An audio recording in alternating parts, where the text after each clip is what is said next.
Last night, the Athletics snapped their 5-game losing streak, and they did it with the long ball. 4 home runs helped the green and gold get back in the win column.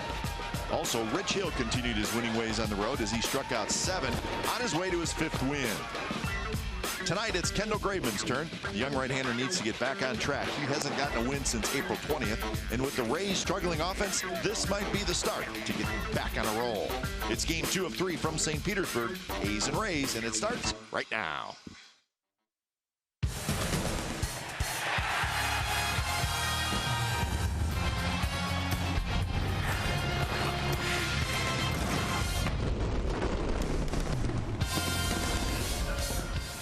We're at Tropicana Field in St. Petersburg, Florida. The A's are trying to make it 2 wins in a row. Mcbride's going to make his first start for the Oakland A's, and Kendall Graveman is going to take them on. Graveman will be looking for his 2nd win of the year. So it's game 2 of the 3-game series. It's the A's and the Rays coming up on CSN California. Good evening, everybody. Welcome to Oakland A's baseball. Along with Ray Fosse, I'm Glenn Kuiper. Well, the A's win last night 6-3. Good all-around game. And, Ray, we found out just how important Danny Valencia is to this A's lineup. He's back off the disabled list. And, boy, last night, defense, offense, he really did it all. You know, he not hit a home run before last night. Did it in the first inning following a 3-run home run by Chris Davis. This changeup that he hit against Odorizzi, a home run, hit the C-ring, bounced back. But I thought the one that is very impressive was the next one he hit against Dana Evelyn. Fastball away. He went to the opposite field, didn't try to pull the ball, showing power to all fields. But this play in the 9th inning with the bases loaded, Longoria diving stop by Valencia, that probably would have been a bases clearing double down the left field line. Did a great job on both sides of the baseball after a hamstring injury. Great to see him back in the lineup. And Danny Valencia back in the cleanup spot tonight as well in the A's lineup. For Kendall Graveman, his first 3 starts this year were pretty good. His last 3 have not been good, so he needs to turn this around, right? And he wants a whiteout for those numbers. He does not want to look at those, neither do we, because Kendall Graveman is a much better pitcher than those numbers show. He's a sinker ball pitcher. He needs to get the ball down. We've said it over and over again. He needs to get the ground ball out. He's got the backdoor cut fastball, but he has had a win against these Tampa Bay Rays, so he hopes to be able to have similar success tonight, but he needs to get back on track. The Rays will send young right-hander Matt Andriese to the mound. He is making just his 2nd start so far this year. Now, when we come back, we'll check in with the A's pregame live studios and then back to St. Petersburg for lineups and first pitch. It's the A's and the Rays coming up.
CSN California is brought to you by Jack in the Box. Taste the Baconlicious Sourdough Bacon Ranch Combo.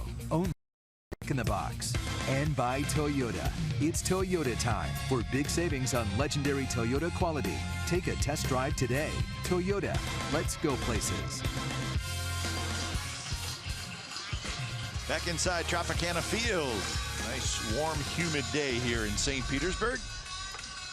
And that's the starting pitcher tonight for the Rays, Matt Andriese, a young right-hander. Game time weather, it's presented by the Santa Cruz Beach Boardwalk. The boardwalk is open. Visit beachboardwalk.com for park hours. Outside, it's warm, 84 degrees, a little more humid today than it was yesterday. But as always, Tropicana Field, it's a dome.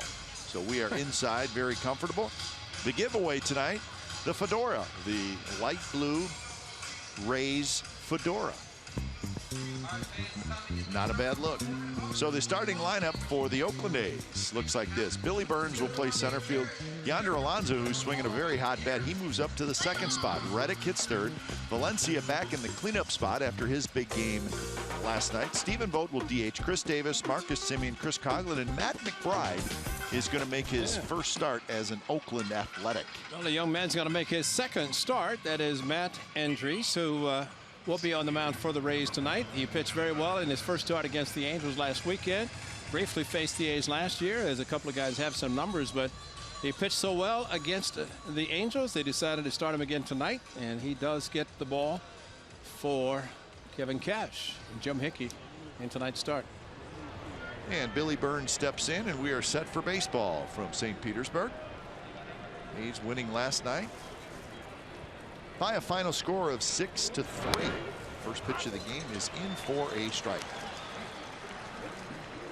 6:10 local time is your start of game. Burns at 282. Curveball, swing and a miss. Burns was 2 for 5 last night. Of course, had the terrific at bat in the first inning. What was the final count, Ray? 14. And then he ended up Started with a base hit. 0-2, and 11 foul balls, fouled off 10 with 2 strikes. 1-2 pitch. Hard slider, and Burns was just able. Now they're calling it a fair ball, and Andriese will tag Burns. It's on a ball in the dirt. Billy's saying he fouled it, and the umpire is trying. Oh, going to start it again tonight? Because the umpire at home plate saying that he swung and missed. That's why when the ball hit off Conger and in fair territory, now they're going to ask, and we're going to take a look at it. Oh, he definitely fouled it. My goodness. Changed direction, and they're all waiting. And my odds on this, Kipe, is that the guys did not see it on the bases, and they're going to say he missed it. But even the reaction of the baseball, exactly, that's not the way a ball's going to react. It never got to the catcher. No. So somebody has to have seen that it never got to the catcher, who would have been trying to block it, because it was a pitch that would have been in the dirt. Because if you show it again, you see that he fouled it. It went off his body. It went off Billy Burns' body. Yeah. And the home plate umpire is emphatic, saying he missed it. And it may be easier for one of the base umpires to have seen it. Hopefully, they should have. Somebody should have seen it. And you know what, Kipe? We saw it happen last year twice. And what's the call? You're going to say he's out. Now, this is a bad call, that's folks. Horrible. That's horrible, because I know the other guys were not watching. And he was emphatic. The home plate umpire was having the discussion himself, pretty much saying, I called it, that he didn't touch it. The other guys are saying, okay, we'll go with you. But Burns clearly fouled the ball, and he's going to be a strikeout. But as I started to say, last year, the A's had this twice, where one time, now you watch Billy Burns, the contact that he makes right there. Ball fouled off, comes up and hits him, and then Conger never came close to the ball, yet it goes out in fair territory. What didn't they see that they would say that ball was missed completely by Burns, but yet it ended up in fair territory? Yeah, it's one unassisted. I mean, it's a ridiculous call. And that's why if they're going to review everything else, that should be reviewed as well. You can't review second and first and home without reviewing that play. So here's Yonder Alonso. Yeah, so it goes as a strikeout. Yeah, it's a strikeout.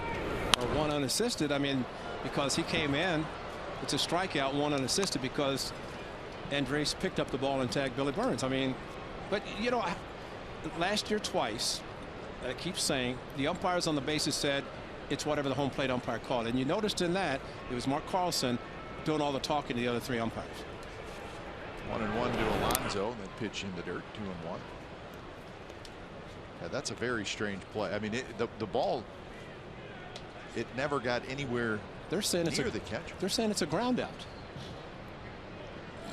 That the ball hit off Burns and ended up in fair play, and they're calling it a 1 unassisted, no strikeout. It's not a strikeout. That's even worse, because they're saying that when the ball hits the batter, that it's not a dead ball. It hit off Burns. But they must be saying that he fouled it or hit the ball. It hit the dirt and somehow ended up in fair territory. Well, that's a great way to start the game. So 2-2 the count to Yonder Alonso. 3 hits last night for Alonso, and he chased that one, and that is a strikeout. So 2 outs here in the first. Fastball running away. Alonso had been heading down in the batting order, and a changed lineup. This location set up inside, but way outside was the result of the pitch. Andres missed it completely, but got the strikeout anyway. So 2 outs for Reddick. Wow. Andres, 26 years old, 6'3", 215-pounder.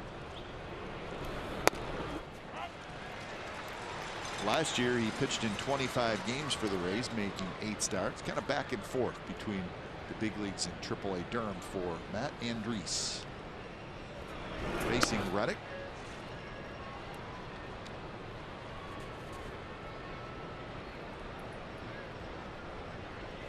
Reddick at .318 with 4 home runs and 17 RBIs. He had a hit last night. Walked a couple of times, scored a run. Huge road trip for Reddick.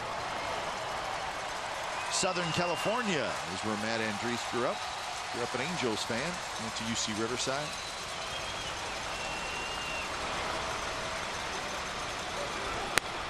Fastball away. It's a good shot, Tommy. They had the picture of the head and shoulders of Andres. Anytime a pitcher has his index finger outside the glove, that'll be the first thing they'll look for if he's tipping pitches, because certain pitches he may do something. There's a finger outside. What he needs to be is consistent with that finger, because it is out, and you try to look to see if he does something differently with the finger on certain pitches. And if he does, somebody will figure it out. Unless they have, evidently the Angels didn't figure out anything so much. Been pretty consistent last weekend. So our director, Tommy Anza, award-winning. He's off to a good start. Oh, he's perfect. Better than the umpire. Yeah. Yeah, he had the shot of the ball off Billy Burns, which is a dead ball. Rolled foul. Count remains 2-2 to Reddick. But I know it's a Coliseum. Eddie Montague is a former umpire. He's one of the advisors or whatever. Terry Crispin also is there to monitor the umpires and how they make calls. Somebody is supposed to be in every park watching. So I hope whoever it was saw the replay, the ones that Tommy showed, show that the ball was dead ball off of Billy Burns. Another foul ball. Take a quick look at the Rays defense for tonight's game behind Matt Andres. Corey Dickerson's in left field, Kevin Kiermaier and Steven Souza, and then Longoria, Miller, Pierce, Morrison. So Pierce playing second base tonight. Hank Congers doing the catching. Down and away, 3-2.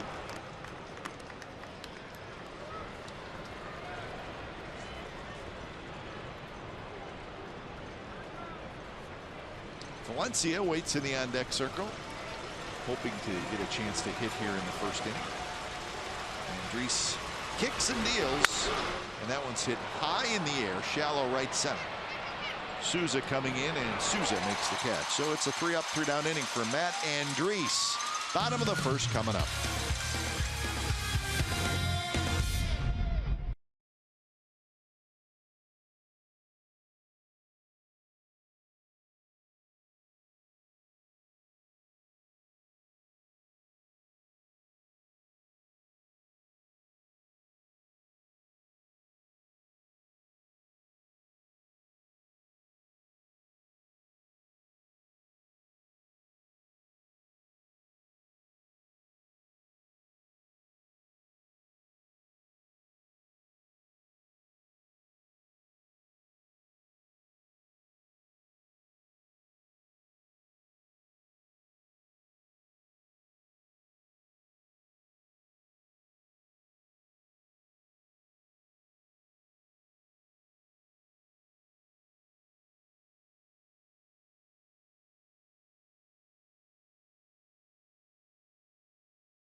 Rays, bottom of the first inning. Let's look at the lineup for the Tampa Bay Rays, and here it is. Brandon Guyer's the DH, then Brad Miller moves up in the lineup. Longoria, Dickerson, Souza, Morrison, Pierce, Kiermaier, and Conger. That's your Rays starting lineup. And Kendall Graveman, as we have detailed, and the A's are hoping that he can do better than he has in his last 3 starts that have totaled 4 2/3, 6 1/3, 2 2/3 in those last 3 starts, but giving up a lot of runs, total of 25, or make it 16 runs, 25 hits in his last 3 starts. So sinker ball pitcher needs to keep the ball down. He does that, should be okay. Geyer swings at the first pitch, hits it hard. Simeon throws low, and Alonso digs it out. So defensively for the Athletics, Chris Davis, Billy Burns, and Josh Reddick in the outfield. Danny Valencia, Marcus Simeon, Chris Coughlin, and Yonder Alonso around the infield, and Matt McBride making his first start as an Athletic. He's doing great. He hasn't touched the ball yet. So first pitch hit the shortstop. You know what? Matt McBride plays around the diamond a little bit, but this is his first career big league start as a catcher. That's right. Outfield, first base.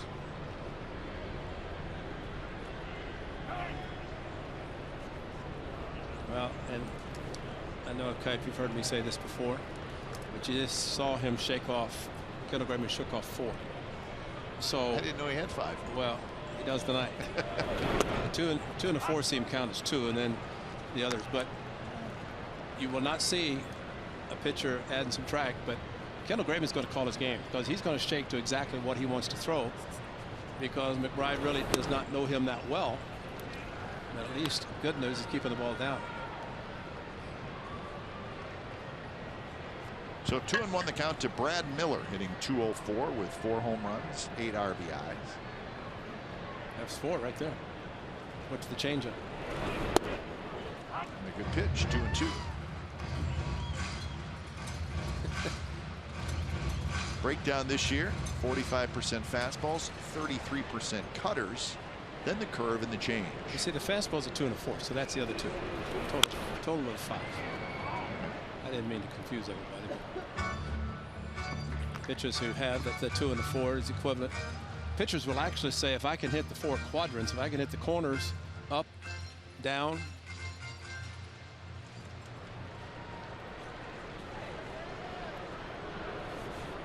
Miller was 0 for 4 last night.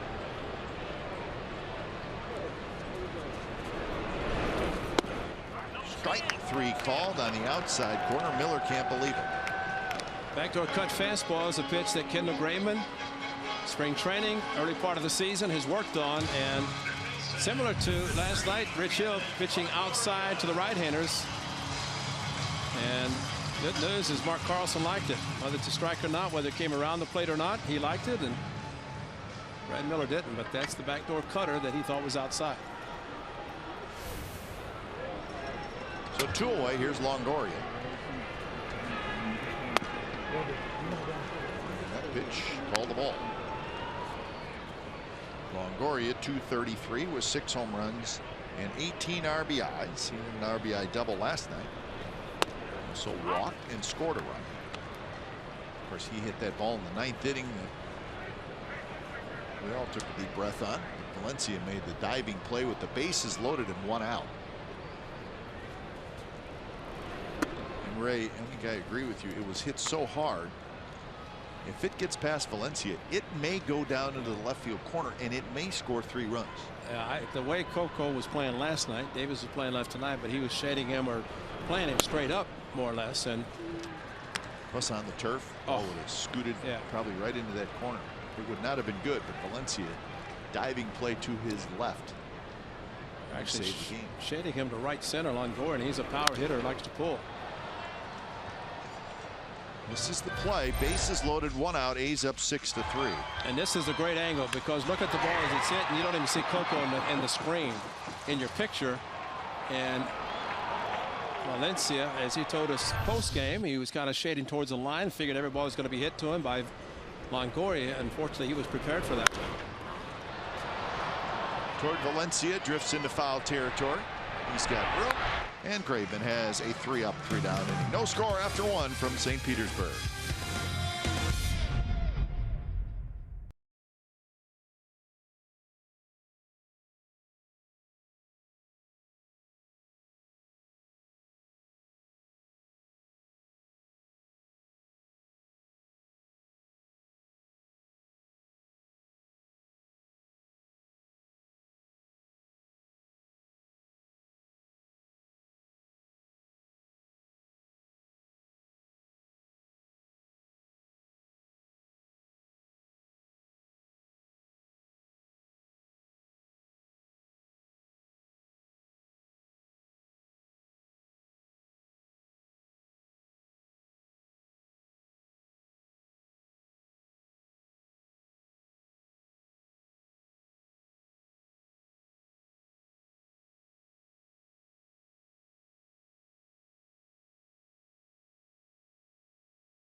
Second inning.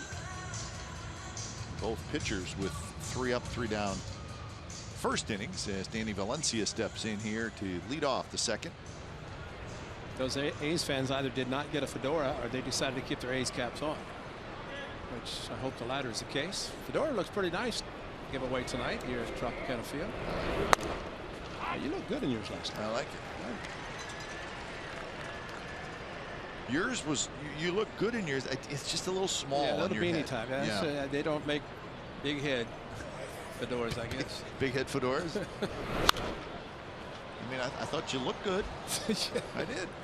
So, Bear Bryant, you know. Very, very college football coach-ish. Yeah. I can see you out by your pool with your fedora. Yeah, my pool. Having a beverage.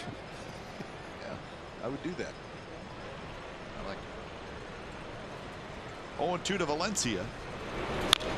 Valencia tapped it foul at the plate. One unassisted. Yep. Valencia's out. 2 away. I mean, really, there's the same thing. There's no difference because once the ball hits the batter in the box. Now watch this. Jeez. They saw that one. It's fair territory. Grab it. Oh, man. And if I'm the catcher, Conger, I'm throwing him out. That's right. Pounce on it and tag it. And they can all talk about it and say, hey, it's fair ball. Slider. And Valencia swings and misses. So 1 away, and here's our cricket. Something to smile about. Oh, this made us smile.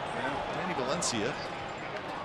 Long home run there, and then another home run later in the game. That one off Dana Eagle. So the 2 home runs and the great play at third. They snapped their 5-game losing streak. Now we always talk about the differential between a fastball and a changeup. You like it to optimum about 10 miles per hour. Odorizzi last night, those 2 home runs hit in the first inning on changeups, 3 and 2, and you know, they looked like a batting practice fastball. There was no huge difference. That you're looking at 86 miles per hour with a 93-mile-an-hour fastball. 7 miles per hour to a hitter is like a batting practice fastball, and the 2 guys hit it as if that's what they were. 1-1 to Stephen Vogt. Vogt at 252, 3 home runs, 7 RBIs. Hitless last night, 0 for 4. Tonight he's DHing.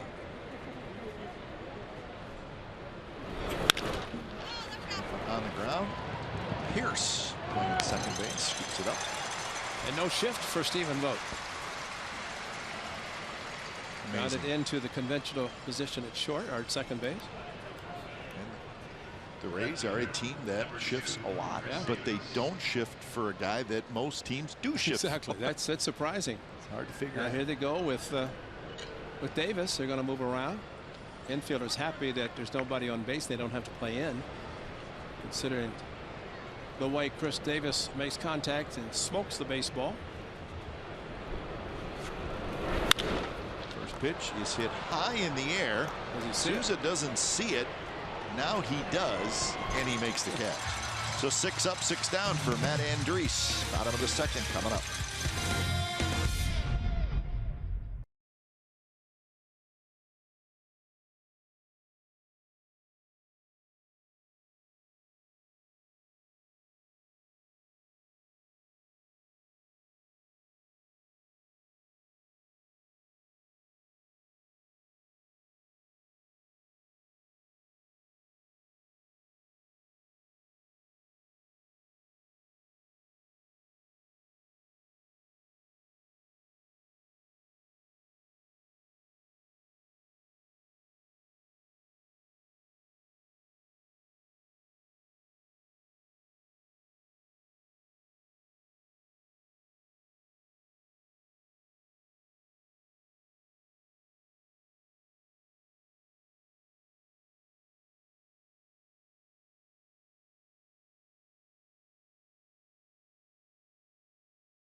On CSN California is brought to you by AAA. What does your insurance do when it's not doing insurance? It should do more. Go to AAA.com for more details. There's Ray Fosse on the off day on I would Thursday. never do that. There's no way you would get me to do that. You'd be great at that. No. A little parasailing? I don't know that the wind could hold me up. Oh, yeah. I think it'd drop me straight in the water and the sharks would come in. Never seen a shark sighting, but they would that day. So I'll stay. I'll let you do that. Okay. I can see Hoodie doing that. Hoodie would be good. And who's Hoodie? Do we know Hoodie? Josh Hood. Josh Hood, our graphics operator. So you've met Tom Adza and Josh Hood. Everybody knows Delaire. Everybody knows Delaire, our producer. They're working hard down in the truck. Probably the coolest guys in the coolest weather. The temperature has to be cool in the truck, I think, right? They say. Corey Dickerson leading it off. Oh, and he swings, he'll create an airflow, as he did last night. Came in, a very, very strong young man. Down in Florida where they say liftoff, and he lifts off a lot. Dickerson pinch hit last night in the 9th inning, struck out. Lots of power. That's why the Rays got him.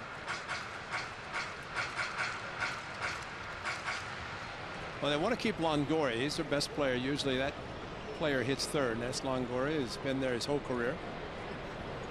And Dickerson hitting cleanup. Started the game hitting a $180.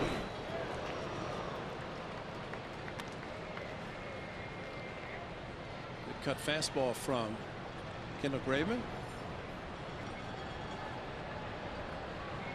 Kevin Cash in his 2nd year as the manager of the Rays. Still the youngest.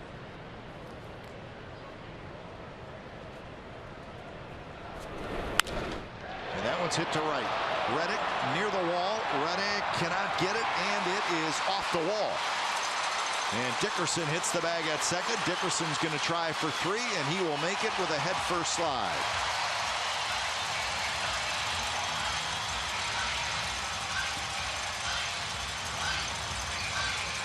Well, it's hit off the end of the bat. It's amazing how far he traveled. As tried to go with the cutter again. The one he swung and missed. This one a little bit too much to the plate. I thought initially might have a chance. Reddick though had it go above his glove, but because his momentum was going away from the ball, allowed Dickerson to get to third base by the time the ball was picked up by Reddick. He's thinking 3 there once he hit the bag. And again, it's important for the base runner to look at the third base coach. He did not look at him once, did it on his own. But it's so much easier. You round first, halfway to second. Third base coach has the eyes for you.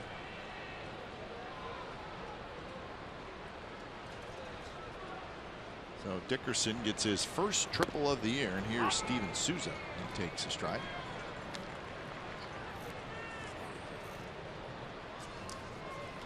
So 0-1 the count. Souza had 261, 8 home runs, 16 RBIs.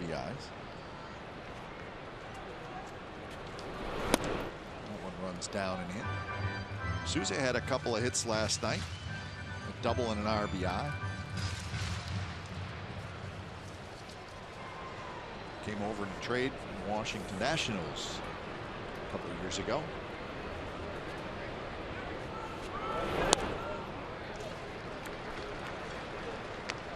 So the infield is in for the A's.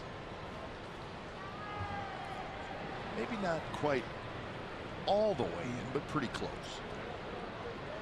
Turf is quick. If it does hit the turf. A little bit high, and now 3-1 with Logan Morrison, left-handed hitter, in the on-deck circle.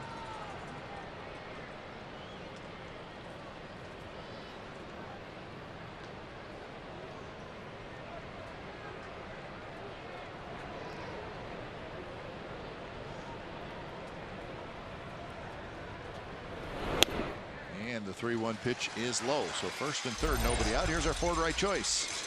May 23rd of last year, right here at Tropicana Field. Kendall Graveman came back. Remember, the A's sent him to the minor leagues, get things straightened out, and then he came back and pitched the game here, and he was great. Shut out the Rays for 6 innings, gave up just 3 hits, 6 strikeouts on 93 pitches. So Graveman felt good about that after being sent down and brought back up.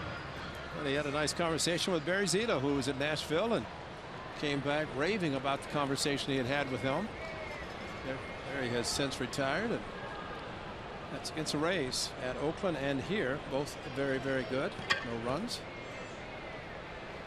Now that second start was in August.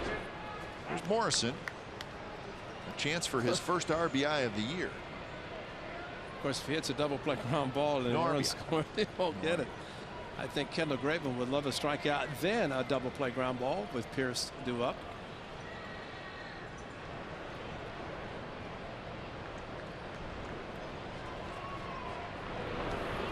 I'm going to tell you right now, this is how bad Logan Morrison's season is going. In the Rays notes, they give you information on each hitter, and it says his current 127 batting average is a season high.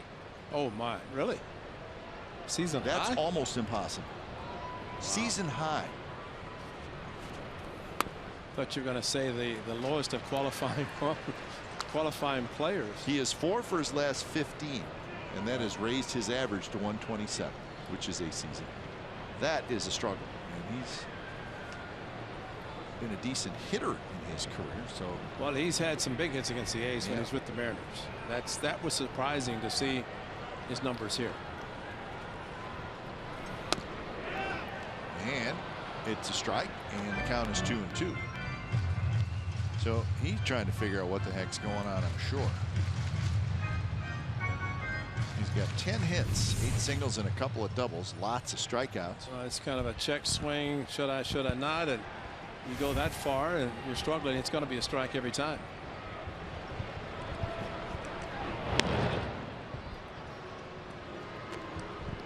Souza is a big guy,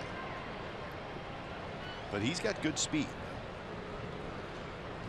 He's got just 1 stolen base this year. Dickerson, the runner, at third. Steve Pierce is the on-deck hitter.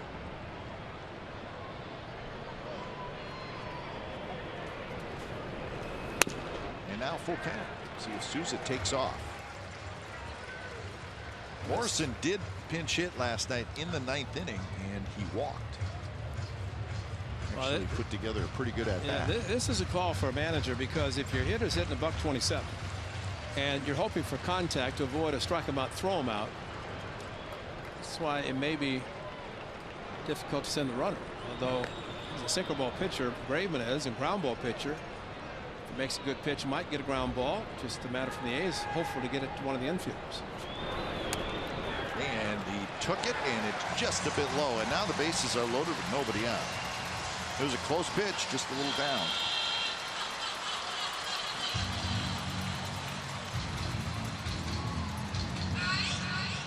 So McBride will chat with Graveman. He's in a heap of trouble here in the second inning. Steve Pearce steps to the plate. Well, it's a simple conversation. You get a ground ball back to you, throw it to me with a 1-2-3 double play. And that's just kind of a reminder. But at least one good thing, Kendall Graveman's keeping the ball down low. It's just, unfortunately, it's a little bit too low and out of the strike zone. So Pierce, good numbers, hitting right at 300. Boy, runners in scoring position has been the downfall of the Rays so far this year. 208 is their average. That's the worst in the American League. Kurt Young's going to pay a visit.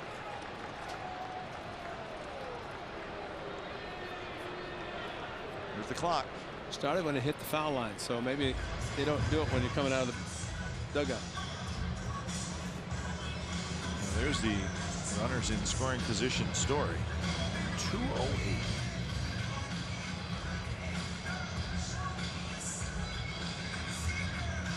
So their pitchers do a good job when they get in tight spots, but the hitters just have not been able to get any big hits so far.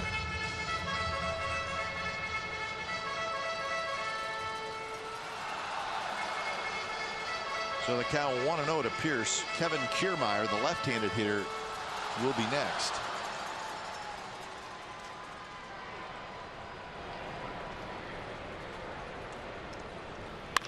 Pierce hits a shot. Valencia fires to second, not in time.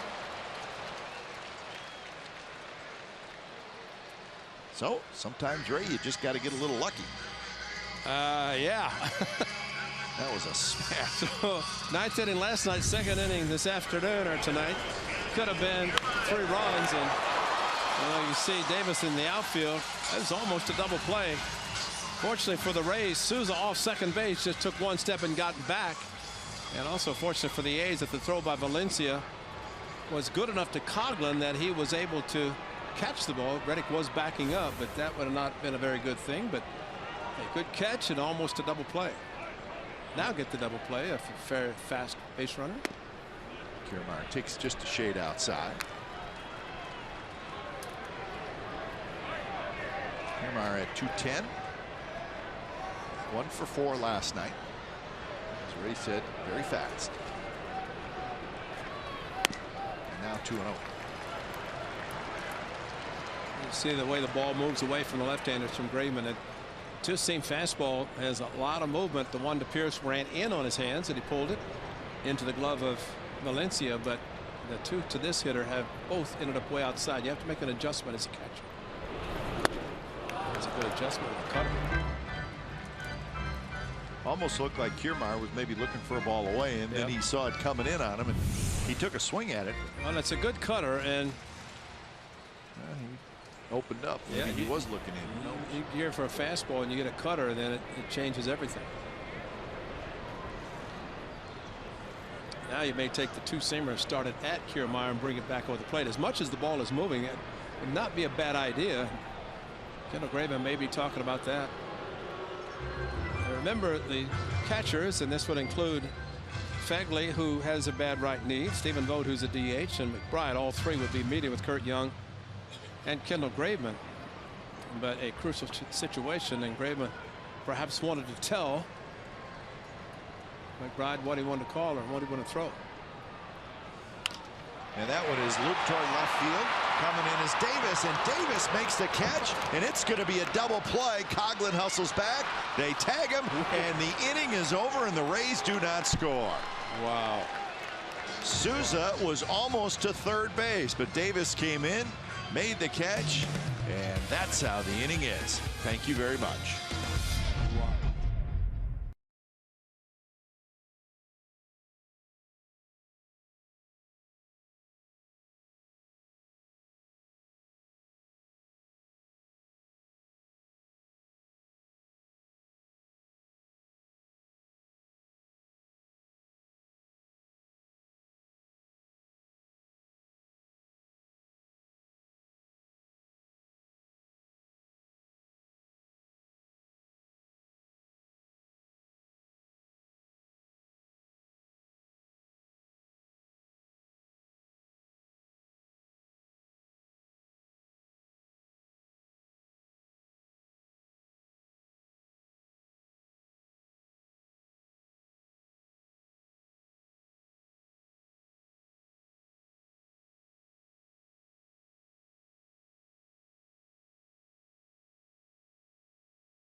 favorite t-shirts on, the White Spikes t-shirt.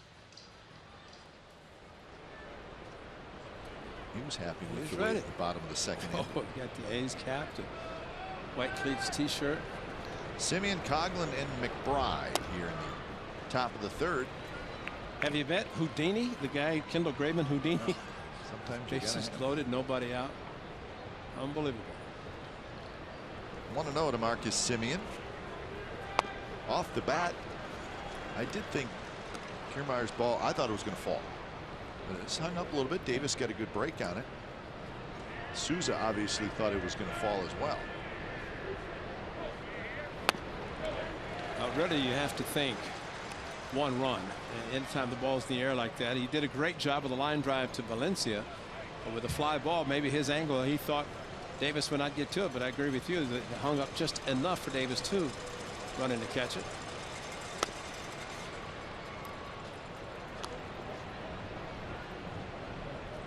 Simeon with the home run last night.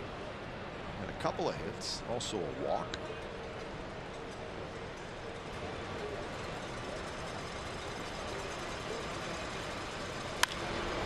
This one's hit toward right. Souza comes in, and Souza makes the catch. So this is how the bottom of the second ended. Well, it was a bases loaded. Nice line drive caught by Valencia, but this fly ball by Kiermaier, infield back playing for two. And Davis a great jump on it, and by that time Souza was almost to third base.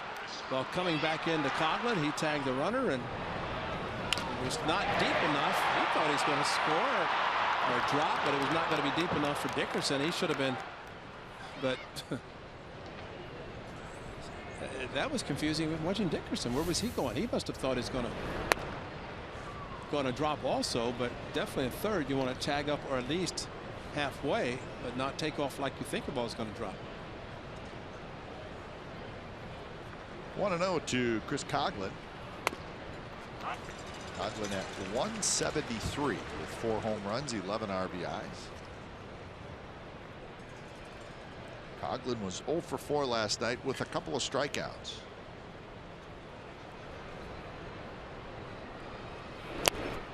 Hard slider down and in, 2-1. The A's last night had 6 runs and 11 hits. 4 home runs. They also stole 3 bases. Well, the 3-run home run. Good night. 3-run home run, Chris Davis, and 3 solo home runs, and there's your offense. And even with the hits, but looking back to the 9th inning, when they had a chance to add on to make it a non-safe situation, it might have been a good idea considering what happened in the bottom of the 9th. But Ryan Matson got out of it.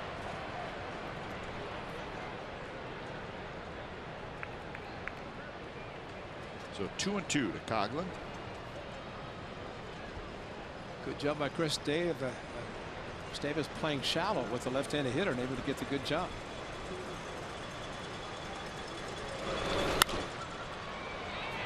Shallow left. Dickerson comes hustling in.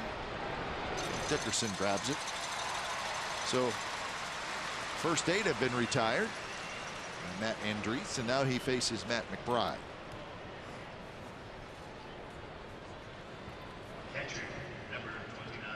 Mcbride is second stint with the A's this year. He was up for a very short time, just a couple of days. They brought him up on the 27th and sent him back down on the 29th of April.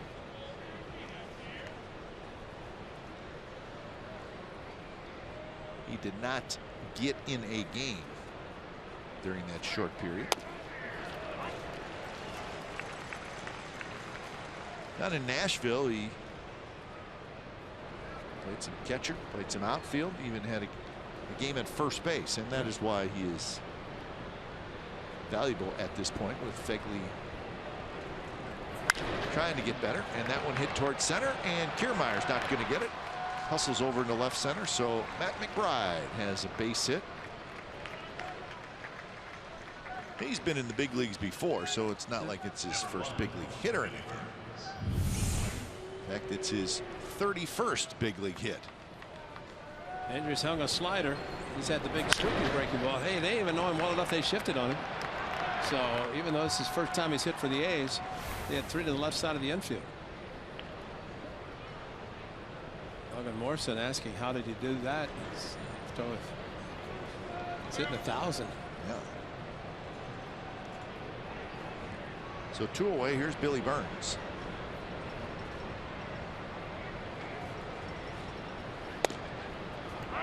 We always like to tell you what the players have done in the game. Explain to you 0 for 2, 0 for 3. Billy Burns is 0 for 1, but I can't really explain his out. That's right.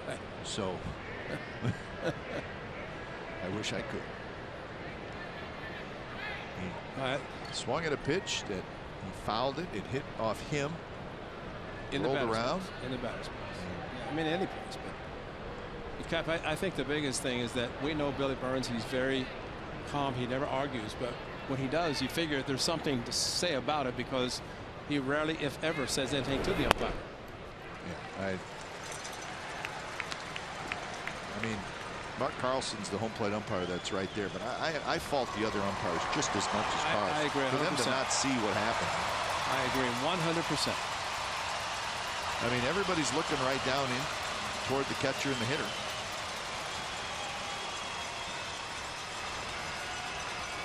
The 2 pitch is tapped foul.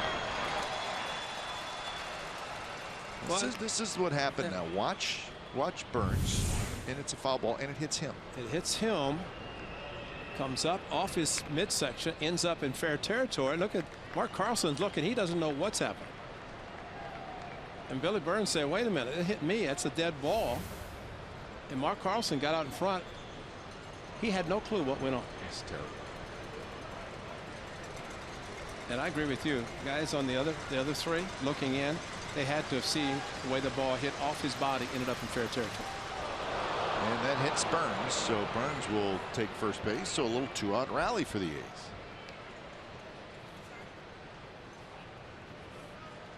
Big sweeping breaking ball. Couple caught the strikes. Conger inside.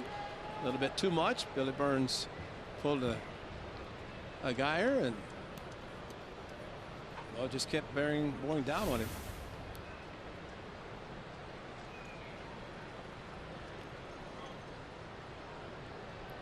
So Yonder Alonso will hit. Alonso's been hitting down in the order the whole year, but he's been swinging the bat so well. He's got an 8-game hitting streak. So Bob Melvin, with Coco getting the night off, has Alonso hitting second.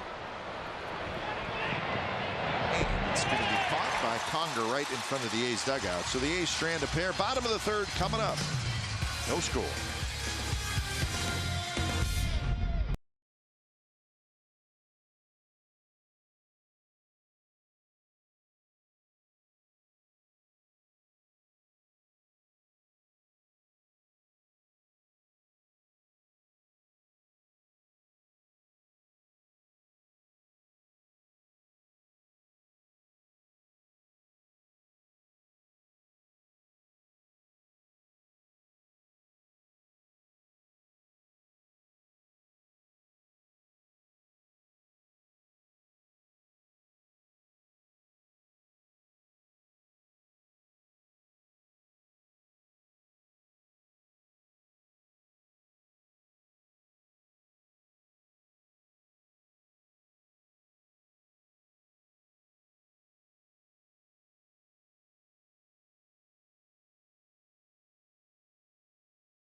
Live with the MLB.com at-bat app. Stay up to the moment, any moment with game day, live game video highlights, StatCast news, and more. Download MLB.com at-bat, the #1 app for live baseball on your phone and your tablet. First pitch to Hank Conger. He's the 9th place hitter. We've seen Conger with the Angels, we've seen Conger with the Astros, and now with the Rays.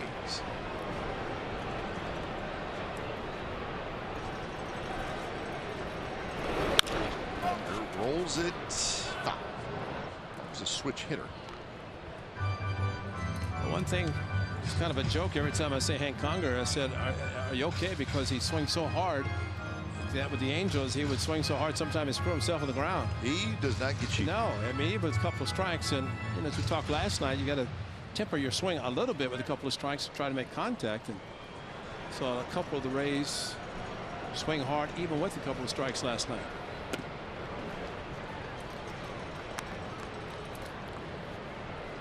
Conger last year with the Astros hit .229 in 73 games, but he had 11 home runs and 11 doubles. He does have some power. Skies this one left center in the ballpark. Davis is there. So that is out number one. So Ray's got some bad news today. Remember we told you Logan Forsythe has been out of action, and that was Monday in Seattle. So hit by a pitch in the left shoulder, and they said, well, let's just keep him out of the lineup for a couple days, and they thought maybe he would play last night. But they found out today that he has a fractured left shoulder blade. And boy, that sounds painful. So the Felix Hernandez pitch hit him right in that back of the left shoulder blade area, and they found out it's a small fracture, but fracture nonetheless. So he was placed on the disabled list today, and they figure he's probably going to be out a month. So Danny Farquhar was called up, so they added a reliever, at least for the time being. But that's a big loss for the Rays. Well, it's a great shot as he tried to field ground balls. He could not extend his arm down to be able to even field a grounder. And that is fair. And Brandon Guyer is going to have extra bases. And Guyer runs pretty well. He makes the turn at second and stops there. So Guyer, the DH, has a one-out double, and Graveman's going to have to buckle down again.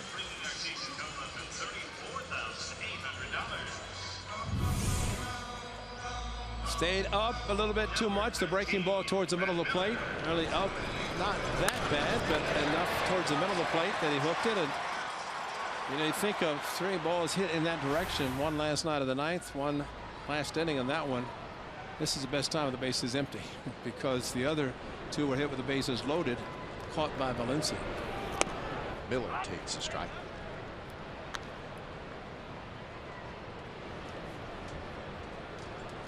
Miller struck out looking in the first inning.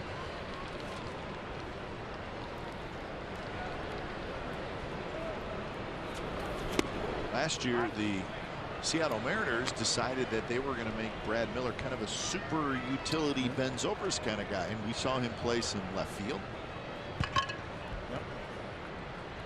Rays are not doing that. They are leaving him at shortstop. And the Mariners' thought process, and it was legitimate. He's a very good athlete, and they figured he could handle it and we could move him around a little bit. But then in the offseason, they made the trade. They did the same thing with Dustin Ackley. Yeah. Lost his position at third with Seager going in and playing a great third base. It almost looked like a cross-up. The way he went after the ball inside and then had to try to smother the ball. There's a runner at second base, but that's when a catcher pitcher have to be on the same page sign-wise, because you do not want to put a runner at third. In this case, would have been 1 out.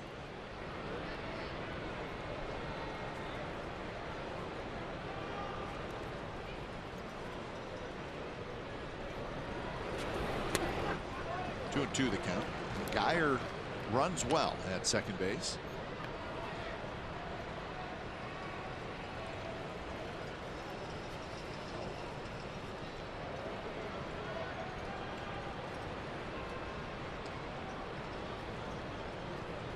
Outfield, at least in left and center, Miller pretty shallow.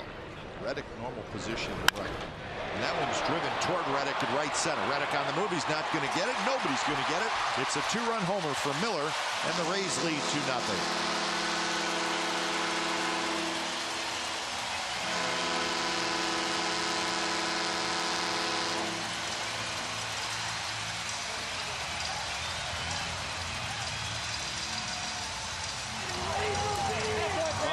talked about the cut fastball. This breaking ball coming right back into the wheelhouse. And actually, Miller dipped his knees to go down and get the ball and get it elevated. And the line drive traveled. And last Sunday, Kendall Graveman gave up 4 long balls, including a 2-run shot by Manny Machado in the first inning. And this is a 2-run shot in the third after the Rays with the bases loaded.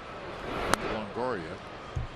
So Ray, I think the concern is we all know Graveman's a sinker ball pitcher. He has now allowed 10 home runs in 33 innings, and that is an extremely high amount. Yeah. For a sinker ball pitcher, but he's getting hurt. Not on the. That's a good sinker. But he's getting hurt on breaking pitches, as the one to Miller was a little cutter coming into his swing. So 2 away, and here's Corey Dickerson. Remember when Jim Abbott, of course, pitched the no-hitter in New York? As this ball, watch the break, it comes right in, and Miller, kind of a deep knee bend to go down and lift the ball and hit it out. But Jim Abbott started throwing so many cut fastballs that he got his thumb underneath a little bit, too much, and he couldn't throw a very good, like a 4-seam fastball. Everything cut on it because the way he held his hand. Well, you throw a lot of cutters, it really takes away from your fastball. And I'm not saying that's the case with Kendall Graveman, but he wants the sink. He wants to get that action to get ground balls. And that last one to Dickerson just moved sharply away from him. But it went kind of sideways instead of down. It's a little better, but still a lot of movement away from the lefty. And home run by Miller, his 5th of the year.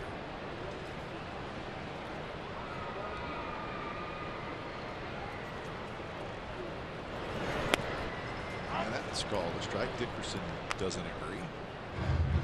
Dickerson had that triple in the 2nd inning, just out of the reach of Reddick, and it was a leadoff triple, but the Rays could not get him home.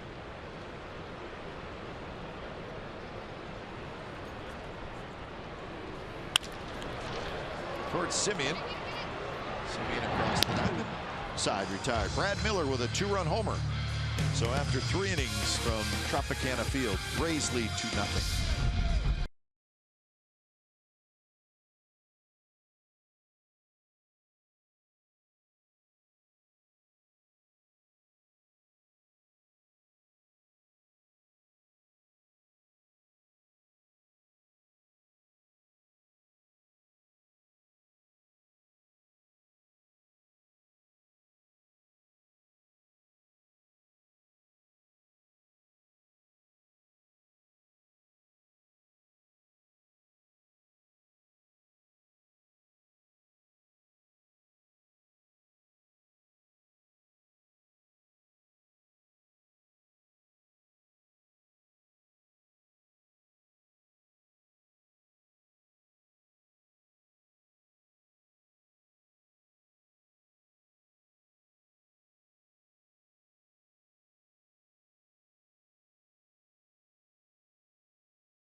Baseball on CSN California is brought to you by, locally by, Energy Upgrade California. Energy tips, rebates, and financing options are available at energyupgradeca.org. That is the North Straw Park. It's right by a hotel right across the street. And there's lots of music coming from there today. I think every Saturday they have concerts there. It'll wake you up if you're trying to sleep late.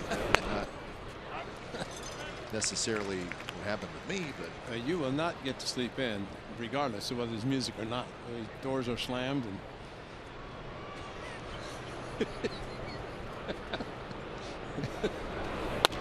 are you a hotel grump, Ray? You're kind of a hotel grump. I like my sleep, man. How dare those people open their doors and then close them? No. Right. Slam them, not close them. And you can close the door quietly. You're a hotel grump, Ray. You are. I love you, but hey, I'm going to talk to the people on your floor.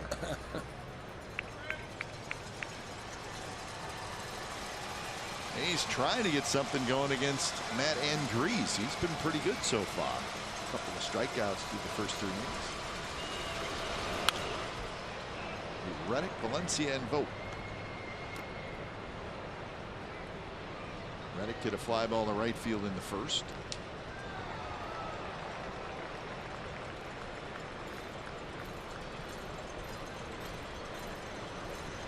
Almost look at Andriese like Rich Hill, out of the bullpen and then put in the starting rotation. Hit well to left, but Dickerson's going to have a room, and he's got it. So 1 out here in the 4th. Reddick hit it pretty well. Well, Matt Andriese, originally a San Diego Padre, and I'm going to give you the trade because there's a familiar name in there. Now, the Padres traded Andriese to the Rays a couple years ago, along with Brad Boxberger, who's the closer, although he's on the disabled list, Logan Forsythe, and then a couple of other minor leaguers. And going from the Rays to San Diego was Jesse Hahn. That's right. Yeah. Jesse Hahn started with the Rays. Well, we hope to see Jesse back soon. Yeah. 2 starts, one great, the other in Baltimore in the nightcap of the day-night doubleheader.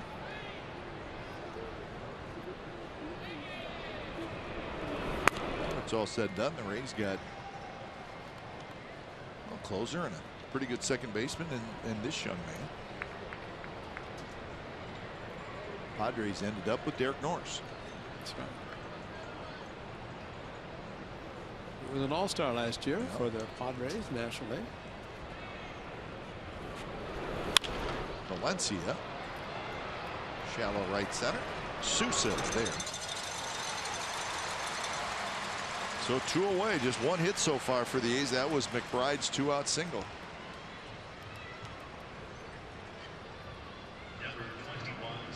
He's coming into tonight with a 15-21 record.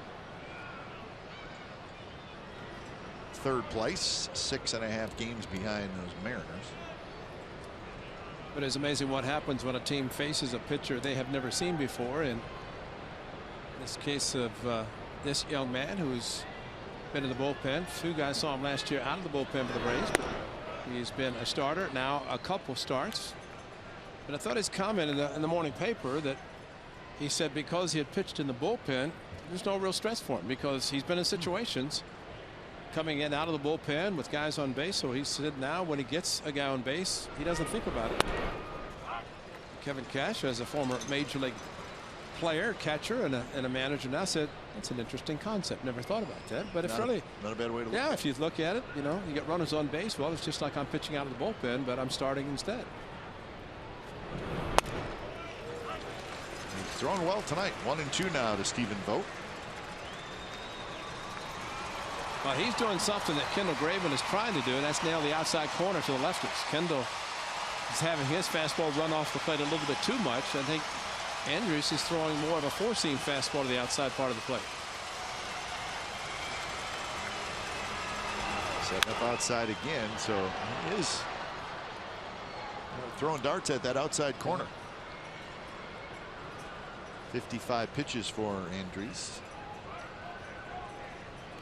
In that start down in Anaheim, he threw 91 pitches.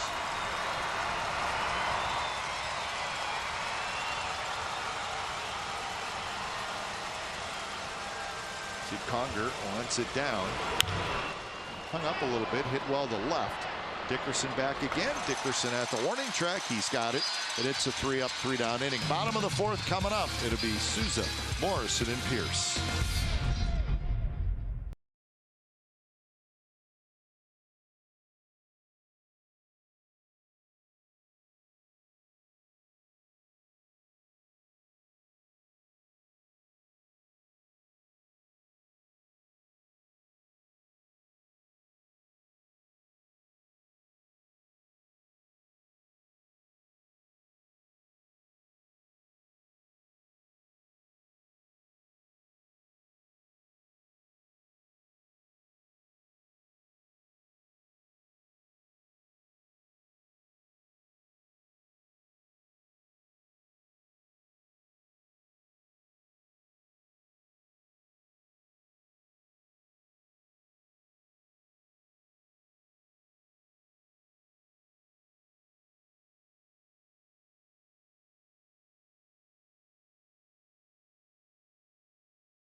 moment is brought to you by Coors, the banquet beer. On this date in 1967, the Yankees' Mickey Mantle hits his 500th career home run. Did it on Mother's Day. He became the 6th big leaguer to reach the milestone, and the Yankees beat the Orioles in the Bronx. There's the Mick. That was late in his career. Yep. He wasn't moving around quite as well, but he could still hit. Didn't have to doing that. Old Yankee Stadium. I can hear Phil Rizzuto making a holy cow. Yeah, his knees were so bad. It's too bad. Yeah, because he could fly down the first baseline. Stepped on a sprinkler head in the outfield to avoid running into Joe DiMaggio. And that's what makes it even. Yeah. I mean, he had a great career and everything, but he probably could have played for a little while longer. Well, with his legs alone, hitting average-wise, and then with the home runs from both sides. I mean, when you hit one completely out of the stadium, as he did at Washington, and that's doing something. Griffith Stadium, I think it was.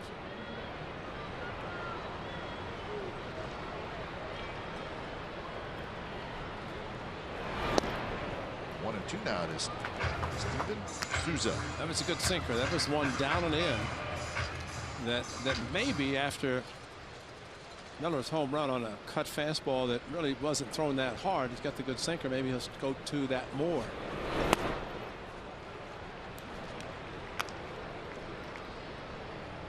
.57 pitches for Graveman as we're into the 4th inning.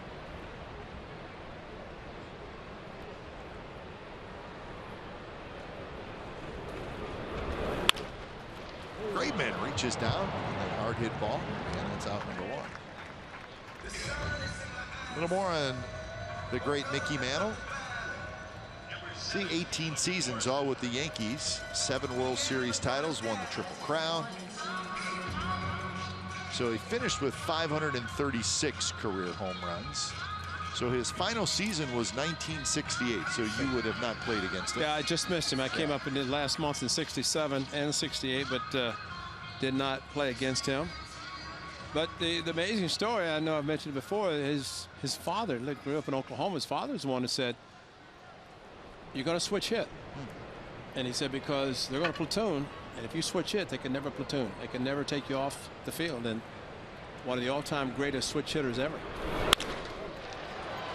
Line drive right at Burns. So Morrison, so goes his season as he hits it right square. Yep. And it ends up in the glove of Burns. Mantle, of course, a great switch hitter, home runs both sides. And remember, Mark Teixeira talked about how difficult it is because you're always having fewer at-bats. In this case, with lefties, him hitting right-handed, Teixeira, but he always marveled that guys like Mickey Mantle could hit as many home runs, Eddie Murray, as they did as switch hitters, hitting with power from both sides. Teixeira, in his own right, has done a tremendous job.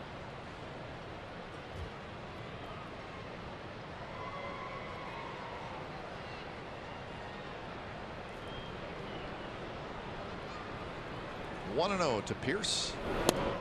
Sinker. That's a good one, but it's low. 2-0.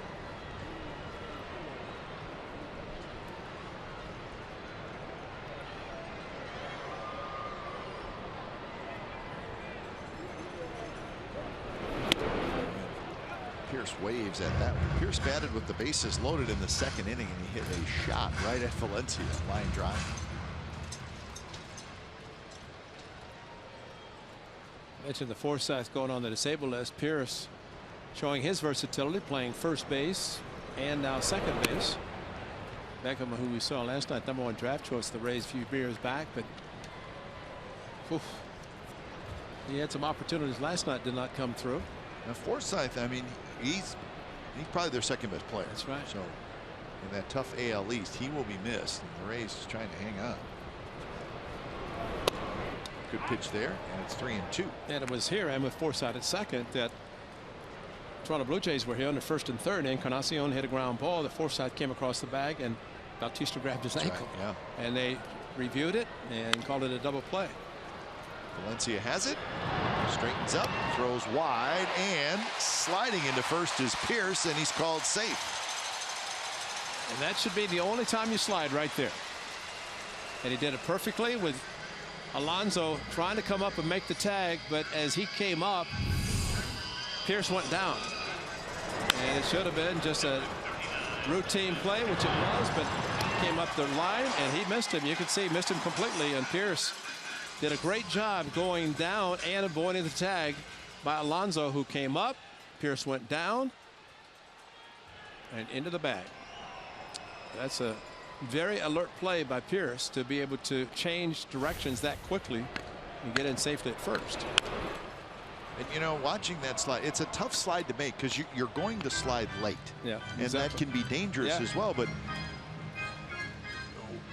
what Pierce did is he kind of slid, but he slid off to the side a little bit, so kind of avoiding the banging into first base, and that's when you can get hurt. It's almost like a hook slide. Yeah, hook slide going into first, and then you're even further away from the guy who's trying to tag you. Well, the air total 27 now by the A's. They had one last night.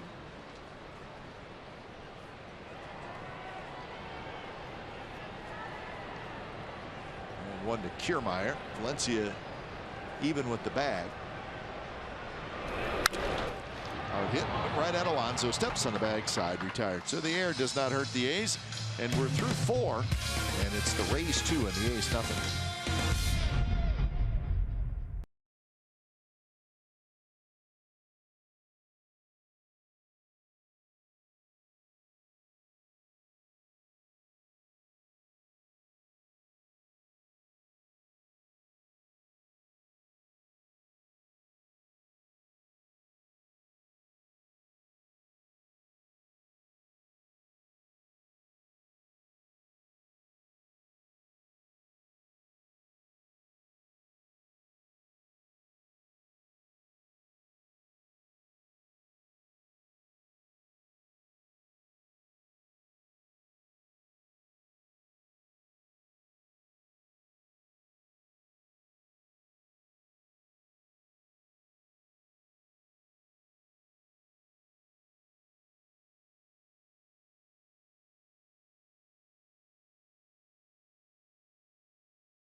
Back again for 2016. This season's jersey is a 1989 Dennis Eckersley replica jersey.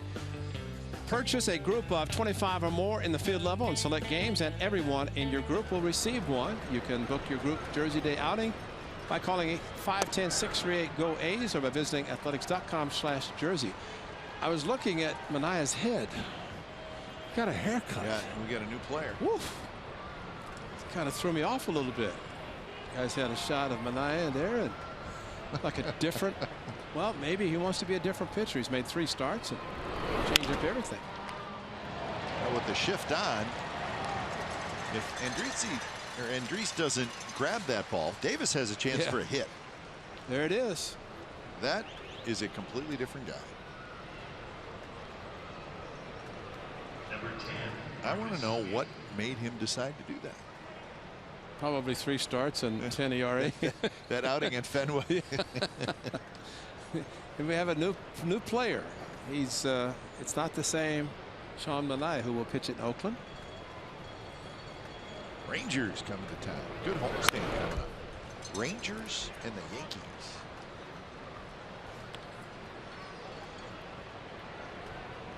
So the A's are scheduled to throw 3 lefties at the Rangers. Surkamp, Manaea, and Hill.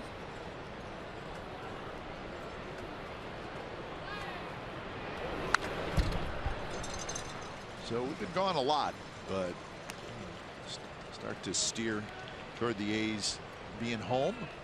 See, there's the homestand, Texas and the Yankees. Then the A's go to Seattle, but just for 3 games, and then they're right back home for a homestand, 6-game homestand. So be home a lot the next 3 weeks. And the great thing about looking at that schedule, you can see the Yankees come to the Coliseum and the Tigers. That means the A's will be finished for those 2 teams by the end of May.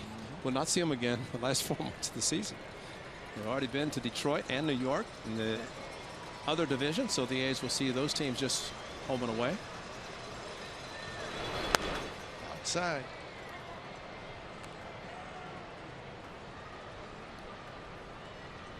If you're talking about the different look from pitchers, and Andres has that where he drops down and then slings the ball to the outside part of the plate, and especially the big sweeping breaking ball.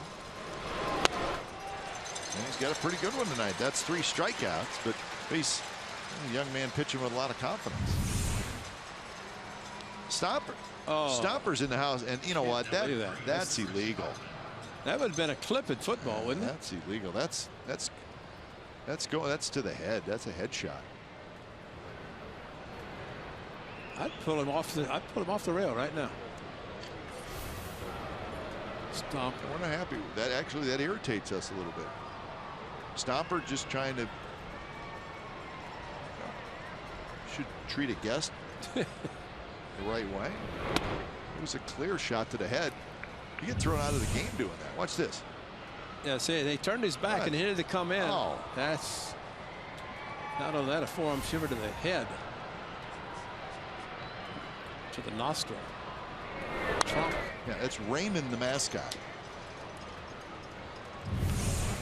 Tired move, Raymond. You get fined and kicked out of a game if this is the NFL. That's right. That's right. You're gone. You're gone. He's dazed too. He's gloating. Stomper's dazed and Raymond's gloating. Where is he? Tell him the visiting announcers want to see him. Miller playing right behind the bag, well positioned. So 7 in a row retired by Matt Andriese. So the A's quiet so far, trailing 2-0.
Sports news for the Bay Area fan. Know it all with Sportsnet Central. It's brought to you by Hyundai tonight at 10:30 on our sister station CSN Bay Area. We'll have all the highlights from this game. Warriors getting set for Oklahoma City, and of course the Sharks getting set for the Blues. We'll have a report from St. Louis. Kelly Johnson and Henry Wolford will host. That's out right center. Ooh. And I was going to say, it's kind of like the pool in Arizona, although you probably don't want to swim in this one.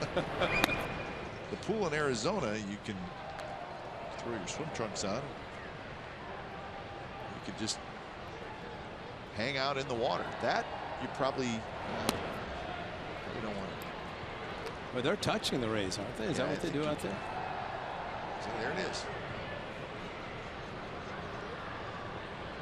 Home of the Rays. You could get one out there. It'd be a long one. Conger. It's a long run for Davis, and Chris Davis gets there. He had a long ways to go. Well, Danny Valencia was looking for Chris Davis help because he went out. I don't know that Valencia could have gotten to the ball, but fortunately Chris Davis, as he showed the speed with the ball Kiermaier hit a couple of innings ago, turned it into a double play, and Valencia said, I don't see it. You got it. Thank you very much. I'll back you up. But it's a long run for Chris Davis.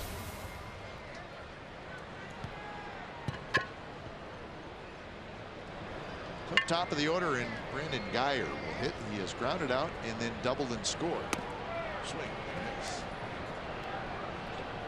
Guyer scored on Miller's home run, the only 2 runs in the game, and that was in the 3rd inning.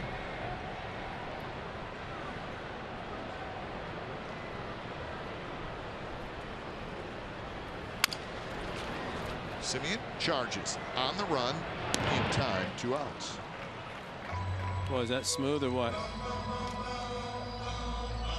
Hey, Marcus Simeon, he got the first ground ball from Guyer and a nice scoop at first base, but this time catches it on the move, and then a very strong quick throw to Yonder Alonso. So Marcus Simeon continues to work every day, and it's paying off. Couple plays 30, fielding percentage, only a couple of errors, and he's played virtually every game, so he's been there and playing shortstop. Swinging the bat well, playing great defense, and a lot of credit to the A's third base coach and infield coach Ron Washington.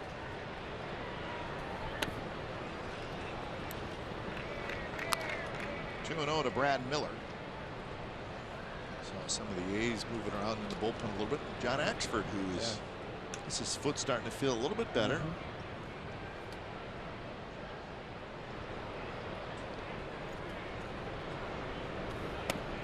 You know what he was talking about in Boston Cup? He says, now, if that ball had hit my foot and it goes in the air and it's caught, that would have been an out, right? Meanwhile, he took one off his left foot and it's his landing foot, but he was more concerned about almost being an out, being hit. Graveman with a very good inning. So we're headed to the 6th inning now. It'll be McBride, Burns, and Alonso for the A's. Rays leading 2-0.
Trying to get something going. 7 in a row retired by Matt Andriese, the 26-year-old right-hander, making his 2nd start this year.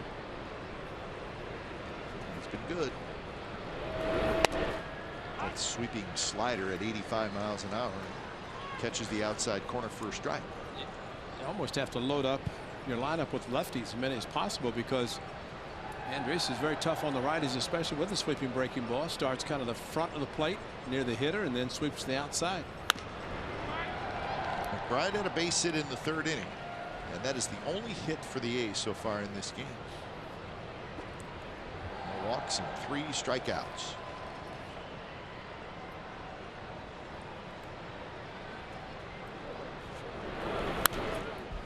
Hung one there, and Mcbride took a good swing at it.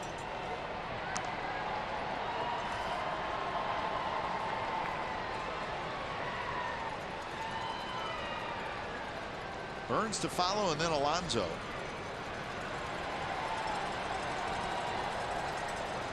Pitch number 70 coming up for Andres.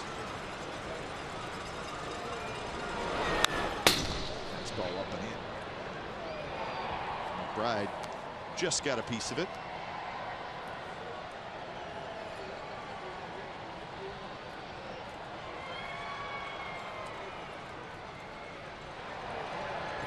Gets snuck through there.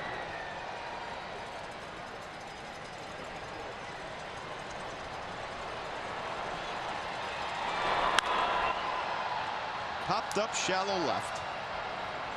Miller, the shortstop, is there. He's in fair territory, and he's got it. So 1 out here in the 6th inning. True story brought to you by McDonald's. May 24th of last year, right here at Tropicana Field. First major league home run for Billy Burns, and it was leading off the game off Erasmo Ramirez. 1 of 5 that Burns hit in his rookie season last year. What a surprise it was, the first pitch. We no more sat down and said, welcome to A's baseball, and the A's were ahead 1-0.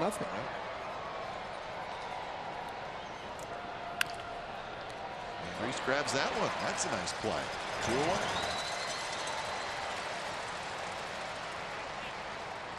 And now Yonder Alonso will hit. Well, both pitchers tonight have gone through 5 innings, and Andres just handling it so well. First pitch hitting and back over his head. If it gets over his head, probably could have been a base hit. Saw a note today that through yesterday's game, before today, the Cubs had 42 consecutive games of 5 innings or more by their starting pitcher. 42. First time since 1910. No, you can add another one to that today. Yeah, I know. And it was Jason Hamill who was the last in September, and he was the one that completed it yesterday, and they won again today 8-2. So yeah, add another one. They may never lose. I mean, the Tigers' record of 35-5, and that was in 1984, and they went wire to wire. Jake Arrieta won today. He went 8 innings, gave up 3 hits, 2 runs, and 11 strikeouts. So Jake Arrieta is now 7-0 with a 1.29 ERA. Chris Sale from the White Sox across town is 8-0. Yeah, the Cubbies 27-8. Pierce has it, and another good inning for Andres. 10 in a row. So still 2-0 Rays as we head to the bottom of the 6th.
Brought to you by T-Mobile. Various scores from around the league. Yankees beat the White Sox 2-1. Tell you what happened in that one in just a moment. Red Sox, it was a wild one, folks. And not only wild, but it was the David Ortiz show. Red Sox come back to beat the Astros 6-5. And told you about Jake Arrieta, who is now 18-0 in his last 20 starts. Cubs rolling over the Pittsburgh Pirates. Cubs lead in the National League Central over the Pirates is now 9 games. Before June 1st. There's Longoria. But we'll start with the Yankee game, Ray. So the Yankees win 2-1. And Joe Girardi said, this is what I've been dreaming of. 7th inning, Betances. 8th inning, Miller. 9th inning, Chapman. And actually, Betances came in with 2 outs in the 6th inning. So those three, we'll call them the Yankees version of the big three, 3 1/3 innings. 8 strikeouts. That's exactly. And that's what they're going to do, folks. And they were off to a slow start, but getting Chapman back and being able to do that, and you have a 2-1 lead. So Longoria rips one into left field. He's got a hit, takes a big turn. So hit number 4 for the Rays. So the Yankees win that game 2-1, and they hope that they get to do that a lot. But the real story today was David Ortiz. Early in the game, the Red Sox beat the Astros 6-5. Earlier in the game, Ortiz hit career home run number 513. Well, that's a big deal because he passes Ernie Banks and Eddie Matthews on the all-time home run list. But then in the bottom of the 9th inning, the Astros are leading by a run, and Ortiz, with 2 outs, triples home the tying run. It's 2 outs. So now they go to the 11th inning, still tied with 2 outs. Ortiz doubles home the winning run. So he had a homer, a double, triple. And we talked about clutch. That's clutch. But both those hits with 2 outs. But he got the 3/4 of a cycle, the easiest one to get. He didn't get the single because of the shift. That is amazing. And that's why it's going to be interesting. I mean, he's adamant saying he's going to retire, but he's not slowing down. He looks, I mean, he looks as good bat speed wise, swinging the bat now as he did 3-4 years ago. Exactly. He's having a terrific season. And in that game, George Springer hit a grand slam early. Yeah, and things looked great for the Astros, but didn't turn out that way. And that double that won the game was career double number 600. And he picked up the bag at second base. Dickerson swings and misses.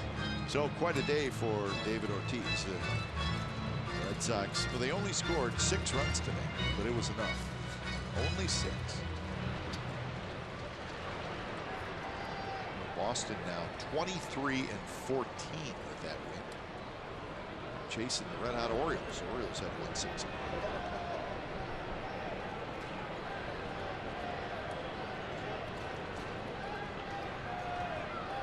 1-2 pitch reached for by Dickerson, pokes at 5.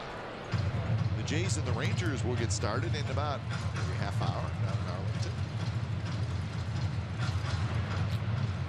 Matt Bush came in and pitched an inning last night, throwing hard. But it was the R.A. Dickey story, going back to take on the team that drafted him. And found that he had a injury to the right elbow, lowered his bonus, but became a great knuckleball pitcher.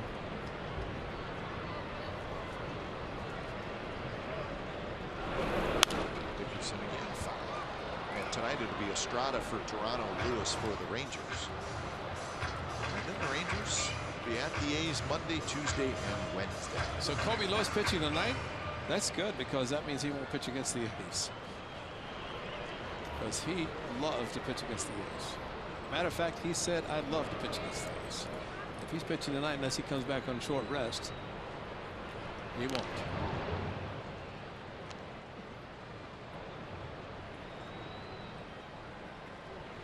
Angels and the Mariners get underway in a little bit. Chacin, the Angels just acquired the right-hander Slim Chacin. He will start. Iwakuma will pitch for Seattle. Angels came back last night and Broke their 6-game losing streak. Big comeback. Beat the Mariners 7-6. Angels scored 2 in the 7th, 2 in the 8th, 2 in the 9th. Yeah. That is a good comeback. C.J. Cron with a big night. Home run. He also drove in the 2 runs to put the Angels ahead.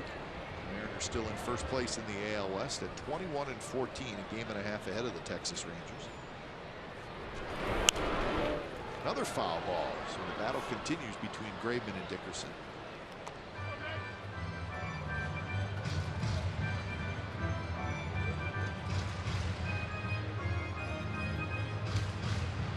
White Sox lead the AL Central with a record of 24-12.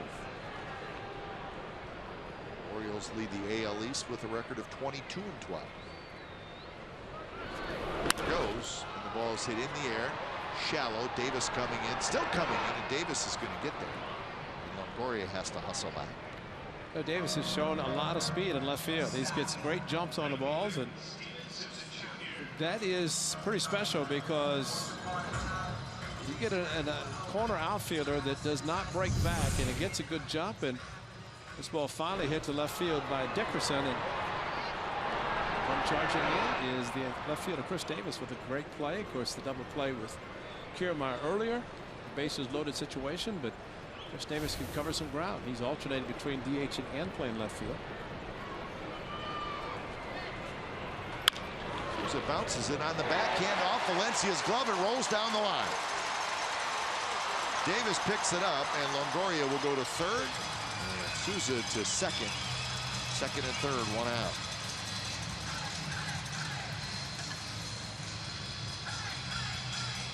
Well, it's that in-between hop backhand, and that's not an easy play. Well, it's a good sinker down and in that he has swung and missed. This time he got the ball to the right of Valencia, and boy, that's where you have to hustle. Longoria is not going to go to try to score, but there's always concern with the ball rolling down towards the bullpen. You're right, the in-between hop makes it difficult, and Valencia cannot come up with it. Well, another opportunity for Logan Morrison. The A's will have to bring the infield in.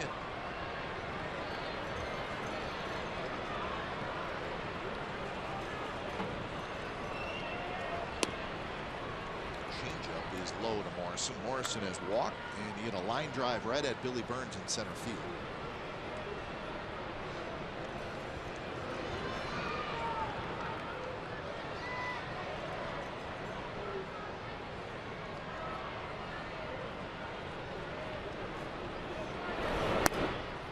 Another changeup, and again Morrison does not bite on it, so it's 2-0. Well, Pierce, the right-hander, in the on-deck circle, and this might be a pitch carefully, even though he's only hitting $120. They're going to put him on. He's got to be thinking, I'm good, man. They're intentionally walking me. But it's more of a percentage than anything with the right-hander and trying to set up a double play to get out of the inning. This is where Kendall Graveman, a ground ball pitcher, if he can get a ground ball, the A's could do exactly that.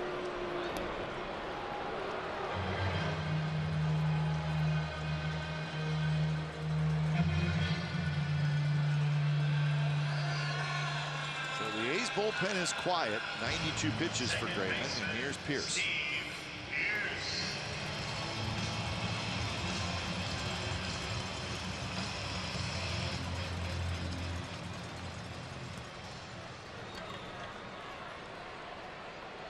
So Pierce a line out, and then he reached on an air. And he takes low. I think the Rays tonight, Ray, have done a pretty good job of laying off the Graveman sinker, because he has for the most part kept the ball down, but they have not chased a whole lot. And he almost did there, but is called a strike. Well, he's had 7 ground ball outs and 8 fly ball outs. Counting the one in this inning gives him the 8. You always like to see the double figures in ground ball outs, which he's capable of doing, and when the sinker is working. Pierce hits one in the air to Reddick. Longoria will tag. Reddick under it, gets a running start. His throw to the plate is just a bit late. Longoria scores. It's 3-0 Rays.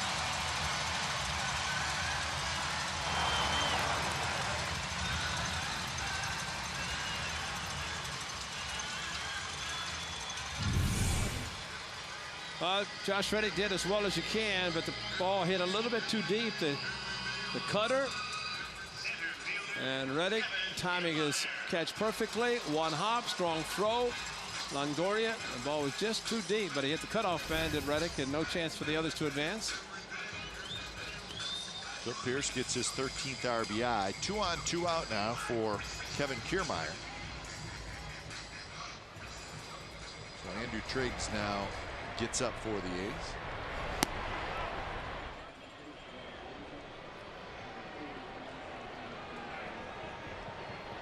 Kiermaier has hit a fly ball to left field that resulted in a double play, and he grounded to first.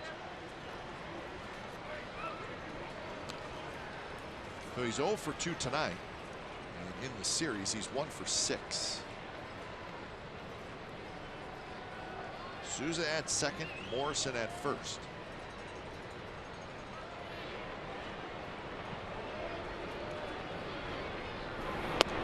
Outside corner strike.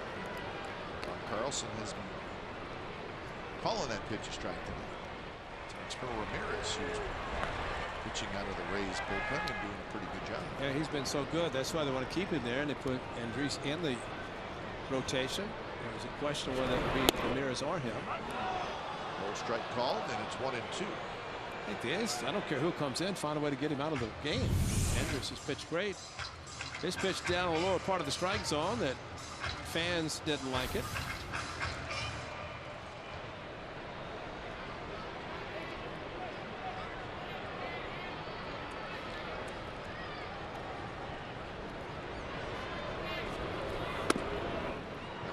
Up and away. So pitch number 100 coming up for Kendall Graveman. His season high is 111. He did that in the only game he won this year. That was at Yankee Stadium on the 20th of April. Down and in, 3 and 2. Conger will be next. So the runners will take off.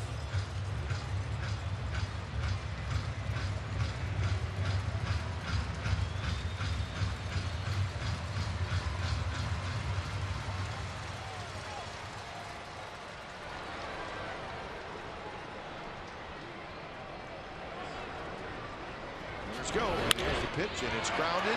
Coughlin dives, can't get it. D'Souza will score. Morrison to third, and Kiermaier with a huge 2-out RBI single to make it 4-0.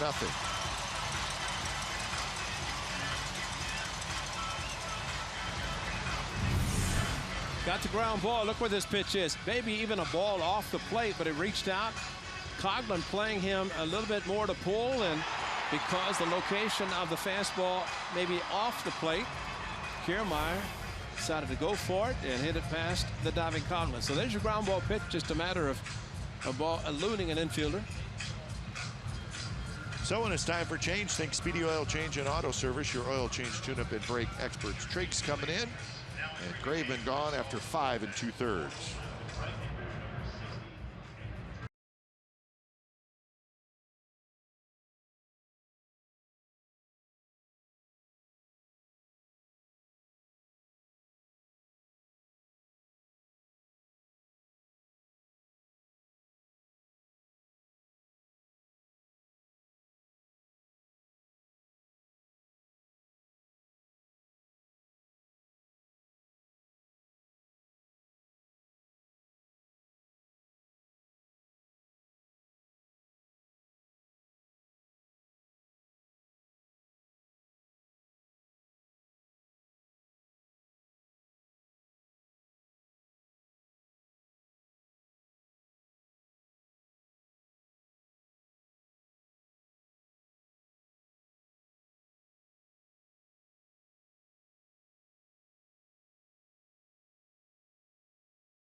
A's Baseball on CSN California is brought to you by Toyota. It's Toyota time for big savings on legendary Toyota quality. Take a test drive today. Toyota, let's go places. And by Xfinity. X1 from Xfinity will change the way you experience TV.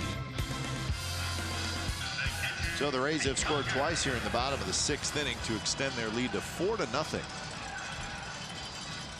Kendall Graveman disappointed. And in this inning, of course, the Souza ball, just a tough ground ball, and Valencia couldn't handle. Well, the ground ball pitcher, unfortunately, going to get those sometimes in between hops, and it just happened to be one that caused a second and third. So Triggs to face Hank Conger, runners at the corners. Kiermaier takes off, and he will make it. No throw. And Kiermaier with a stolen base.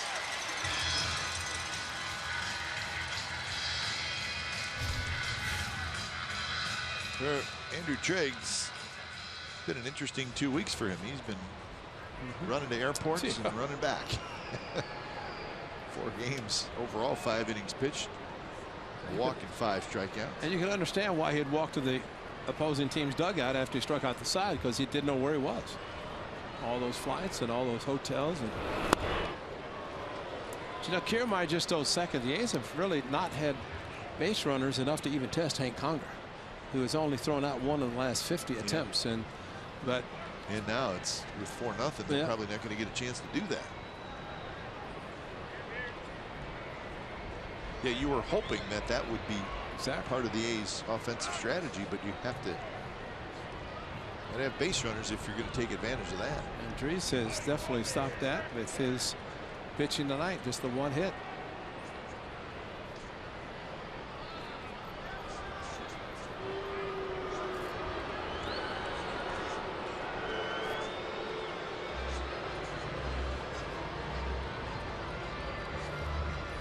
Morrison at third.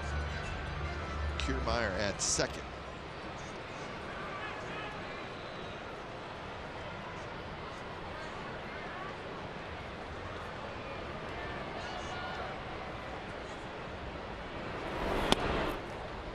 Triggs stays away with the fastball.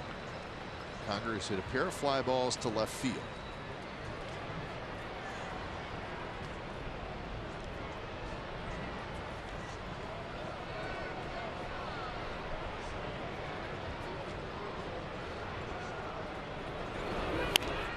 That big swing, he cues one down the third base line, and it'll luckily roll foul. Valencia picked it up. Talk about a big swing off the end of the bat. Huge swing, and there's a big mighty swing by Hank Conger. It had enough span to roll foul, and once it did, Valencia could grab it. And that ball was spinning so much. Means he hit it right off the end of that. You don't know what it would have done if Valencia doesn't grab it. Trying to see the end of his bat if it's cupped or not, but if it's cupped, he probably would have shattered it.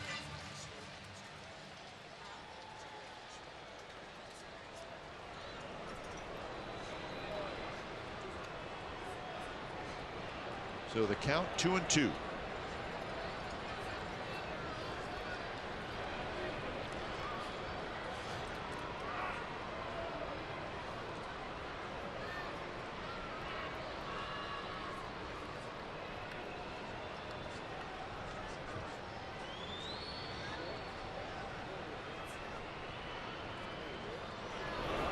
And Conger swings and misses, side retired. 2 runs on 3 hits, a walk, and a sacrifice fly. So the Rays now lead 4-0 after 6.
Join the A's for Korean Heritage Night, presented by Cache Creek Casino Resort on Tuesday, May the 17th. Fans that purchase a special ticket will receive an exclusive A's Korean Heritage Night hat.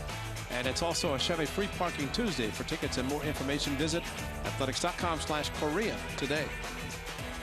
Here's a good look at the Dome. Tropicana Field.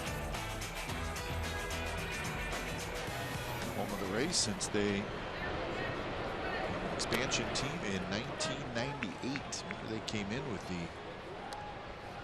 Arizona Diamondbacks. And Dwayne Stats has been the TV voice since 1998, the first year, the inaugural season. He's been here ever since. Kiermaier hustling in, got a great jump, makes the catch. Reddick's retired. Well, there's always the situation here in St. Petersburg with how long will the Rays play here? Can they survive here in this building? Their attendance has never really been very good. And 4 straight years where their attendance has been the worst in baseball. But this past offseason, there was some movement in the possibility of maybe the Rays getting a new stadium. St. Petersburg City Council passed a vote which allows the Rays now to search for a new stadium, not just in the county that St. Pete is in, but also in Hillsborough County. And that is where the city of Tampa is in. And that's where the big deal comes in, because a lot of people feel like the possibility of a baseball stadium in Tampa would be a better fit for the Rays than this one here in St. Pete. Yeah, better population in that area. Bit, yeah. Yep. And that's across the bridge, and they seem to want to stay on the other side of the bridge. And the city of St. Pete has always said, well, you got a lease with us, and that lease runs through 2027, so you're staying here. Now it's starting to change where the city of St. Pete is saying, okay, you can start to look around if you can find something, a piece of land. And Valencia with the shift on bounces one through the right side into right center field. So Valencia has the A's second hit. So that is a significant development in the Rays' continued search for a new stadium. Now it's still a long ways off, but. And one of the things mentioned about this is the fact that it would keep it in the area, because if they were adamant about doing that, and this, I mean, Montreal's come up, you know, and Mexico City, so they're areas, and especially Montreal, team that after the '94 strike, just that was it. That was it. They said enough about baseball, and it looked like they were going to win. Ramirez back up in the bullpen, so the 2 runs the Rays scored in the 6th, huge right now. Vote swings in this. Well, the population of the city of Tampa is about 350,000. The population of the city of St. Petersburg is about 250,000. So there is a difference. There's something about the bridge, I guess, that goes between. They said it gets really packed and makes it difficult to get here for these games. And plus, maybe they're thinking they've got the Buccaneers over there. The Lightning play there as well. Tampa Bay Lightning. Yep. So maybe they feel they have a couple. They want to get the big guy, the baseball. So it'll be interesting. Yep. I mean, there will be a lot more talk about this. And also part of that whole agreement, Ray, is that the Rays now have a 3-year window to find a site in either of the 2 counties, Hillsborough or Pinellas. And Pinellas is where the county that St. Pete is in. But there is a time frame where they have to find a site and make their move. So we'll see what happens in this 3-year period. We wish him the best of luck. Well, 2 pitch to Vogt. He's tapped foul. Yeah, it's interesting, the 2 teams in the Bay Area, one here and one out in the west in the Bay Area, as we call it. It's the same type of situation. Of course, there's not a second team here, but it is the Bay Area here. That's what they call it. See if the former Rays catcher Stephen Vogt can do something against his former team. And he lines one, a diving play by Pierce, throw to first, got him. Wow. So it was a close play. Valencia is going to stay at first. He thinks that he was probably safe. In fact, The umpires have already headed over toward near the Rays dugout.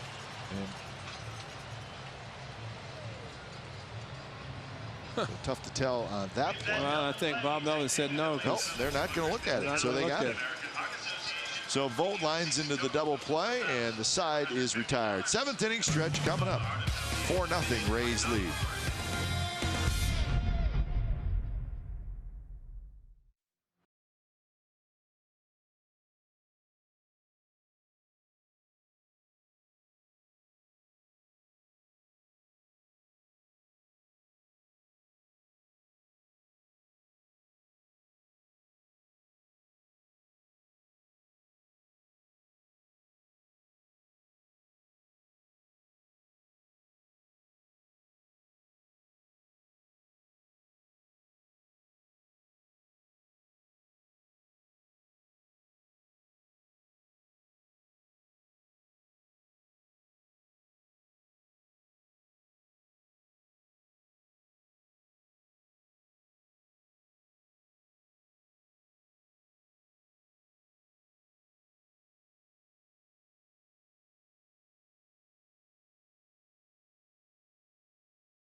Thank you, Henry. It's the bottom of the 7th inning, and the Rays are leading the A's 4-0. Triggs got the final out of the 6th. He struck out Hank Conger. See, Garrett tried to get hit with that one. Yep. He will stick his leg out. He's close to the plate, so with Triggs, the crossfire, drop down throw from the shortstop side.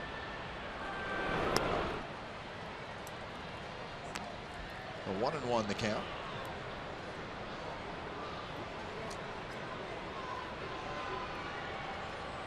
Close to the plate. You can see the crooked white lines. Wow, look at those. Jeez, did you see that? Oh. Normally you block out the lines, but you don't make them that crooked. Well, my concern is look at don't they use like a yeah you know, the 2x4s where the it's like a rectangle. Yeah. Burns on the move. Burns should get there, and he will. Well, we've talked about base runners, and when a line drive is hit, you stop and you go back. Instead, Dan Valencia took a few steps. I mean, he was only going to make it to second anyway, and because he got off a little bit too far, great play by Pierce, diving, catching, throwing, and Logan Morrison with the catch and the double play.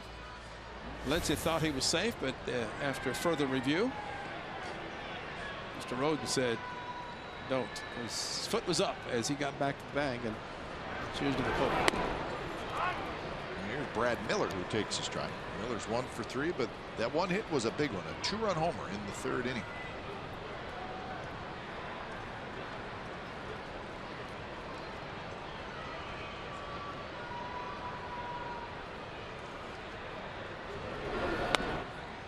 This is what Miller did in the 3rd.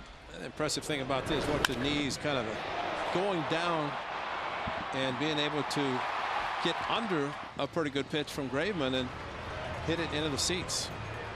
Really, Andres has only needed those 2 runs. He did get a couple of more last inning. And that bullpen is quiet. Yeah.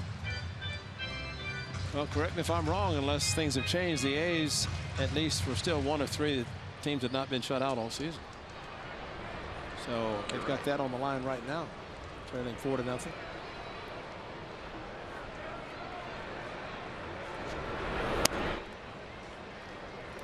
3-1 now to Miller with Longoria in the on-deck circle. A nice crowd tonight here at Tropicana Field. Well, 14,000 last night, but it looks like a significantly better number tonight. Simeon has it. Miller, who runs pretty well, makes it a close play with his hustle. That time Marcus got over the top with his throw and got a little bit extra on it. And one thing Ron Washington has talked to Marcus Simeon about is knowing the hitter, knowing where you're positioned, and knowing basically the footwork and how quickly you have to get rid of the ball. And he knows Miller gets down the line, but Marcus charged it. Watch this. Picks it up, crow hop, and then right over the top with a little bit extra on it. Getting the jump in. Miller going to the bag. And he still will at times, Ray, throw a pretty good sinker to first. Yeah. Actually, the first one with Geyer, he threw one, but that time over the top, knowing he had to get a lot on it. He did perfectly. But definitely the most improved player that we have seen from last year to this year is Marcus Simeon, and as he continues to shine.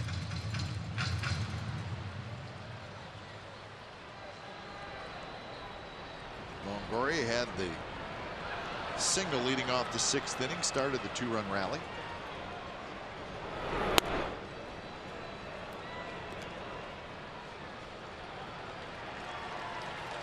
So 2 for 7 in the series for Evan Longoria.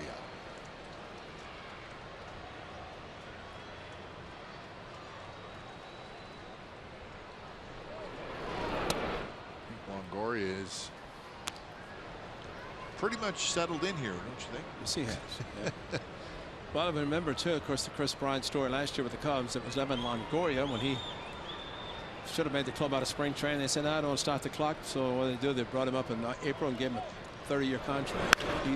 He is a franchise player. It's not that length of contract, although they did extend it, and exactly. It's a very, very good contract. But he will be a Ray as long as he wants to be. Rookie of the Year in 2008, an All-Star 3 times. Definitely the franchise player for the Rays, and they want to keep him, and not a bad guy to build around, as he is the franchise leader in home runs.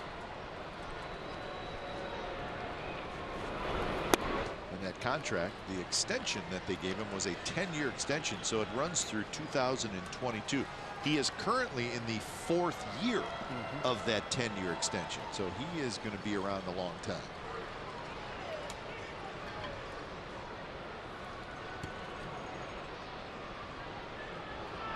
The 3-2 pitch is drilled left center field, and that's a hit. Burns over there. He backhands it. Longoria is going to try for 2, and Longoria is going to make it with a double. So he's 2 for 4.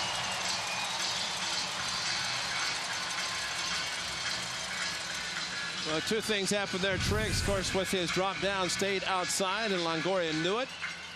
And once he hit the ball left center, and knowing that Billy Burns is in right center, and the fact that Burns had to run as far as he did, stop and throw, and with the throw offline, Longoria is going to make it even with a good throw. Just heads up base running, especially with 2 outs, knowing trying to get in scoring position, and he did it with a double. Double last night to drive in a run, and hits in his last 2 at bats. So here's Corey Dickerson. Dickerson hitting in the cleanup spot.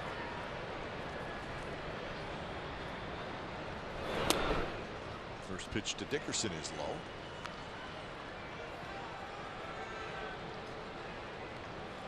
Dickerson right now in his career is trying to fight off that Coors Field stigma,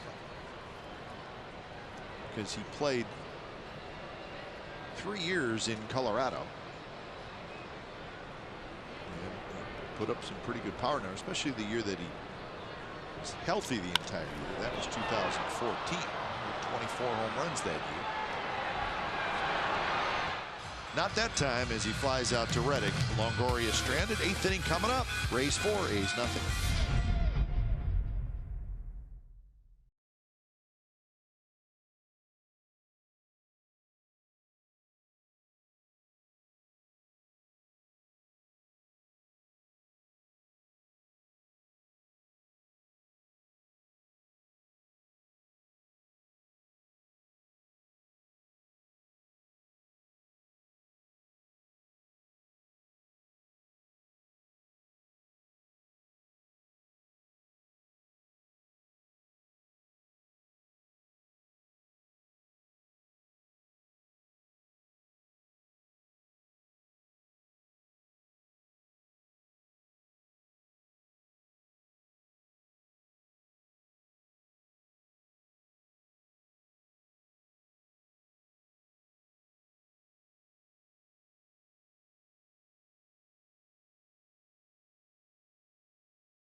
The A's. Make sure you join us tomorrow. A's will finish up this road trip. We're looking forward to getting home. It'll be Sonny Gray and Matt Moore. Coverage begins at 9:30 a.m. with A's pregame live. And remember, you get complete A's coverage every night on Sportsnet Central and CSNCalifornia.com. The home of A's baseball is CSN. So Gray and Moore. And you know what we're looking forward to, right, is tomorrow throwing out the ceremonial first pitch here at Tropicana Field is one Grant Balfour. How about that? I lived down this area, yeah. And we may even have a surprise for you up here in the booth. How about that, Red? I'm just going to leave it at that. A little surprise. Yeah. So Desmond Jennings is now in left field. Jeez, I can't wait. The Aussie, Grant Balfour. You just have to have some highlights of the left field or the right field fans. It came out strong, especially in 12, whenever he went out to all those fans. And if he could jump that high, but a high five. Good. Balfour rage. Thank you, Blair.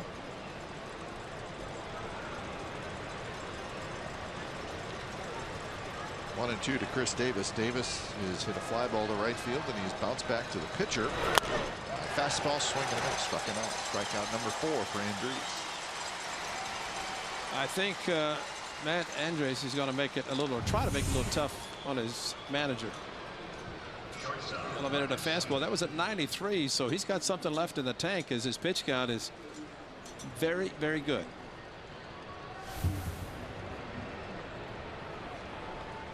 Pitch number 90 coming up. He really has not had a high stress inning. In fact, third inning is the only time there was a possibility of the A's doing damage.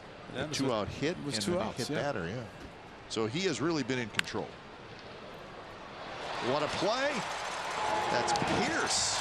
Steve Pierce, the second baseman, shaded over to the other side of the bag, and that was a heck of a play by a guy who really does not play a lot of second base. Hard hit ball by Simeon, but you're right, to his left, and a very easy, strong throw. Just does not look like a second baseman, as big as he is. But tonight, diving play in his last inning turned into double play. I don't know if these guys are just getting up to throw or what, but Andrews does not need any help. Andrews. First pitch to Coughlin outside. Just 2 hits for the A's. Matt McBride's 2-out single in the third. Danny Valencia's 1-out single in the 7th. That's it.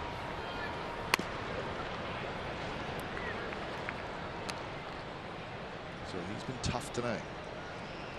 He has not walked anybody. He has struck out 4, and you just mentioned the hit batter. That was Burns in the third.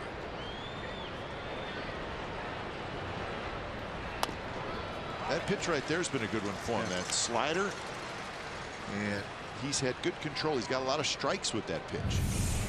And he's been throwing to lefties as well as the righties, and the righties outside. That one set up right in the middle of the plate. The 2-1 missed badly.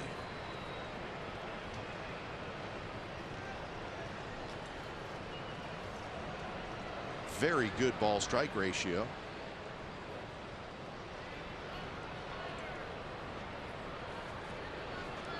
2-1 pitch is hit high in the air. Kiermaier backs up. Kiermaier waits. Kiermaier's got it. So 3 up, 3 down inning for Matt Andres. He's been good tonight. Bottom of the 8th coming up.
Game summary brought to you by your local Toyota dealers. Quiet night offensively for the A's, 0-2-1, and for the Rays, 4-7-0. Graveman gives up 4 earned runs in 5 2/3 innings. Matt Andriese is the story tonight. The 26-year-old right-hander he's got a chance to go back out there and get a shutout. Brad Miller, a 2-run homer. Longoria's got a couple of hits, and there is Matt Andriese. Just his second big league start this year, and we'll see if he goes back out there at 96 pitches. If he doesn't, Kevin Cash better not go out to the mound and take him out. Or Jim Hickey. Because the 28,000 plus partisan crowd tonight probably would say, why are you doing it? I'd say he'll go, and I'd say not that many opportunities you have to pitch a shutout, especially a low hit shutout. Been very dominating against the A's.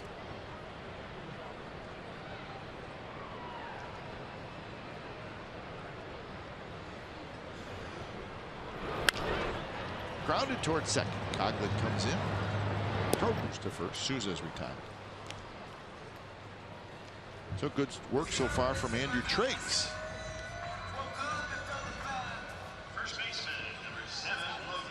Hey, it's what's better than taking your family to the ballpark on a Friday night with the Friday Family Pack. You get 4 Plaza level tickets, 4 Coliseum hot dogs, 4 medium sodas, 4 bags of peanuts for just $60 at every Friday home game. Buy now at athletics.com/family pack, subject to availability. A's will be home on Monday for a 3-game series against the Rangers, 4 against the Yankees, and then off to Seattle for 3 and back. Again, that's our kind of road trip. That's a great road trip. 3 in Seattle and right back home. With an off day the Thursday following that 3-game series. Perfect.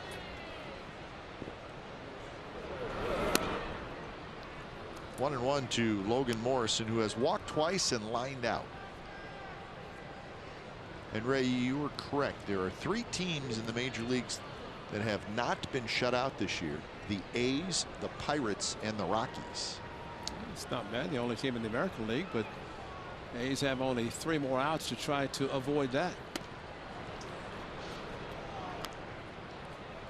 1 2/3 innings so far for Andrew Triggs.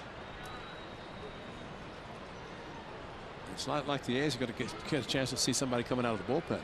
Doesn't look like it. Try to not only score a run, but get more than the 2 hits they've gotten in the first 8 innings. There's a slider for a strike.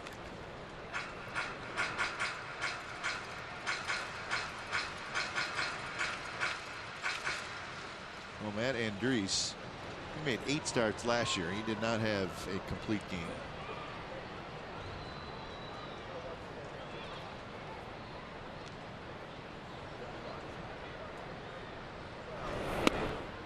A little bit outside. Steve Pearce to follow here in the bottom of the 8th inning. I think Logan Morrison is going to try to hit a home run here. Put a 1 in each column. Hit that RBI. He's going to have to do it against the breaking ball. Backdoor slurve. Bounces it foul.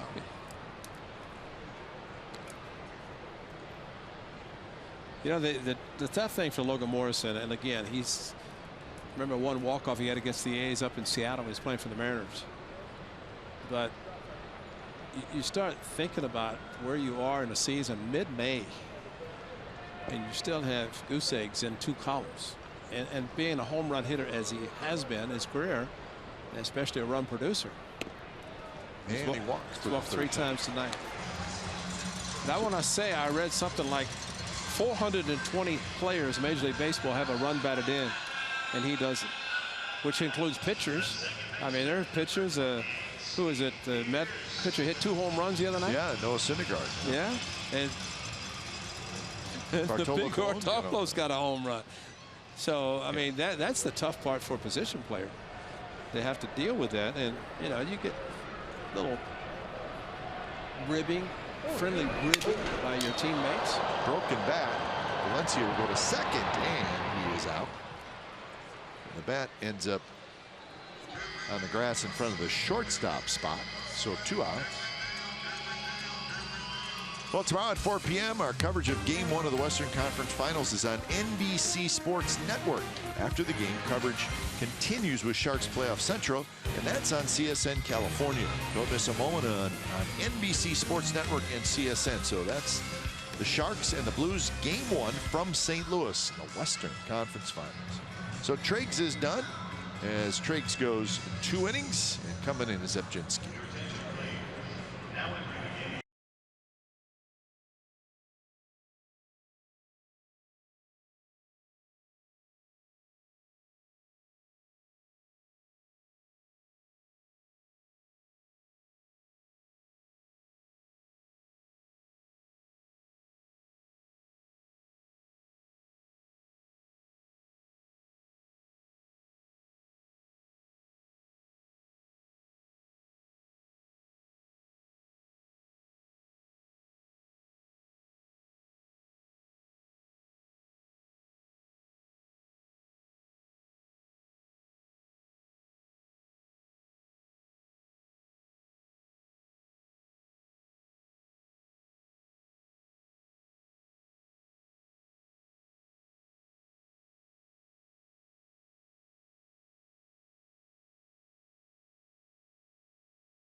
'70s classics on Grease Movie Fireworks Night, presented by Xfinity, Friday, May the 20th. That's next Friday, which is Game 2 of the A's 4-game series against the New York Yankees. After the game, fans can watch a fireworks show from the outfield grass.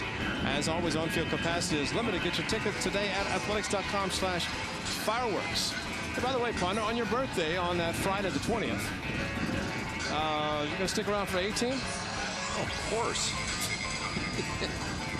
I mean, that's going to be your show, man. I wouldn't leave you guys hanging. It's going to be your show. No, it's the Vince Cotroneo show. Well, it's it'd the be your show that 18th. night. It'd be the Kipe show. You guys can give me the presents that you're going to get. It'd be a nice time to exchange. You said you didn't want presents. Now, make up your mind. No means yes. When it's time for change, think Speedy Oil Change and Auto Service. Your oil change, tune-up, and brake expert. Zipchinski comes in. No means yes. No means yes. That's right. a good one. 19th appearance for him. He's left-hander. He's trying to bounce back. He pitched on Wednesday. Tough outing. At Fenway, gave up 3 hits and 3 runs. Did not get anybody out. So he's glad to be back out there. Yeah, that's not good when you say no innings. 3 batters, 3 hits, 3 runs. Not a good line, but he's good enough to bounce back. He'll try to do that tonight.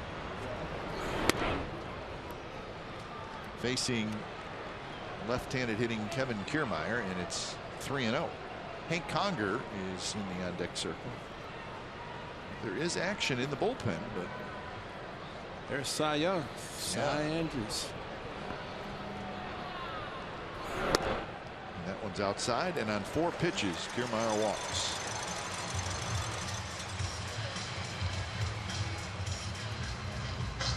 So, Ray, last night the A's pitchers walked 7. Tonight they've walked 5. That's Alex Colomé. He's the closer, but he may just be there just in case, and definitely not a safe situation for Andres. It's a chance to do something special for himself. Well, last night for Rich Hill, he walked 4 himself and 3 scored. 3 scored. And that was it. The 3 runs. The 3 runs scored by the Rays came as a result of the walks. The 6 by the A's, a result of the home run. That was then. This is tonight. Only 2 singles for the A's in the first 8 innings. So here's Conger, who swings through the first pitch. Conger, this is just his 2nd at bat, batting right-handed this year.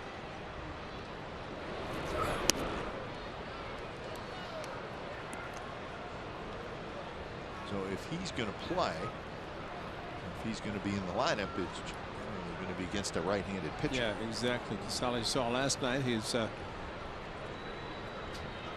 the catcher to hit against the left-hander in Hill, although tomorrow's Sonny Gray.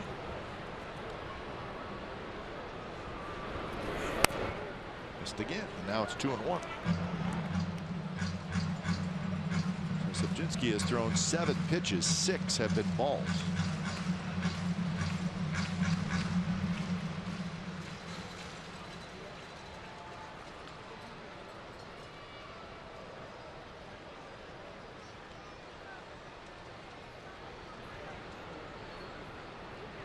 Conger is 0 for 3. He's a couple of fly balls and a strike. He swung at a ball, and now it's 2-2.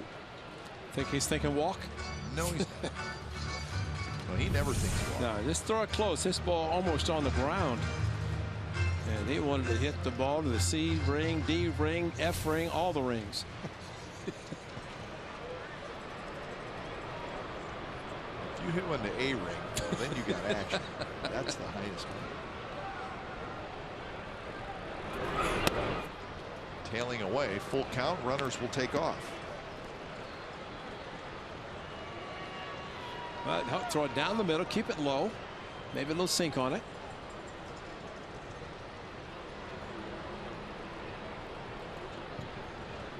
So the runner, Pierce at second, Kiermaier at first. Good speed.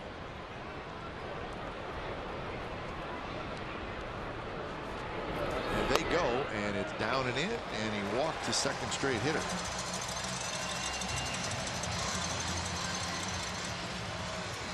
Wow.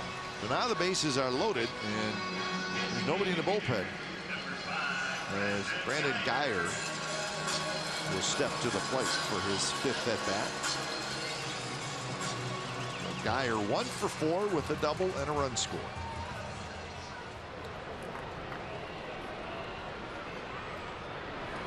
You have to wonder the longer this inning goes if Matt Andriese will cool down a little bit.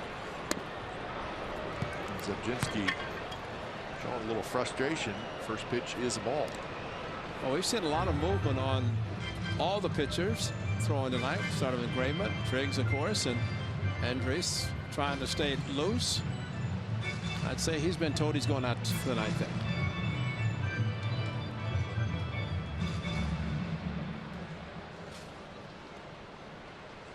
So 1-0 to Guyer. Guyer has also grounded out a couple of times and hit a fly ball to center field. That one first time. Zabzinski's got a little bit of movement on his pitching. They've just been moving out of the strike zone.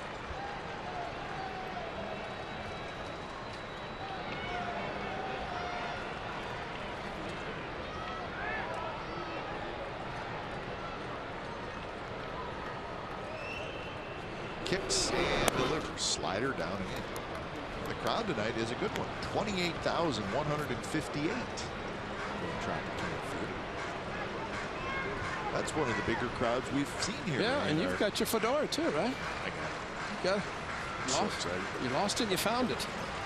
Was it the lost or found? Or yeah. Lost and found, or That's just where they found another? Got lost and they found it. Missed again, 3-1. You almost have to set up in the middle of the plate and allow the movement to take it away and keep it in the strike zone. And he's going for the corner, and when that happens, well, it just keeps running off the plate. Now, I don't know if Zabzinski can throw anything but a moving fastball. A 4-seam probably out of the picture the way his delivery starts. Got a sidearm 3/4.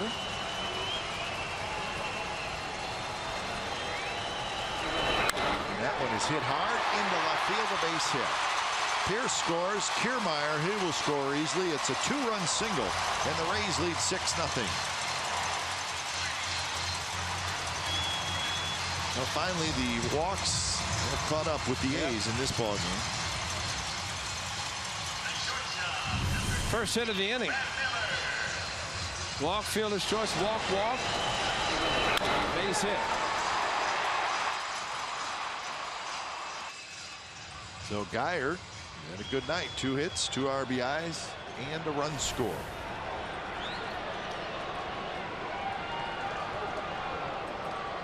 So now Miller steps in.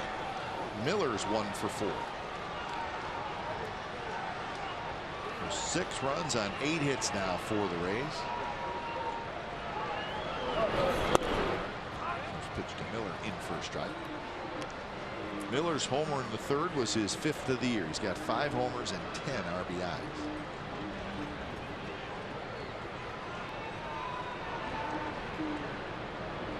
So the Rays have not been a great offensive team this year, but they've done a pretty good job tonight. They've got some big hits. Had trouble finding the big hits this year. Colomé sat down, and Farquhar now is just getting up down in the bullpen after just joining the club today. A former Athletic for a brief amount of time.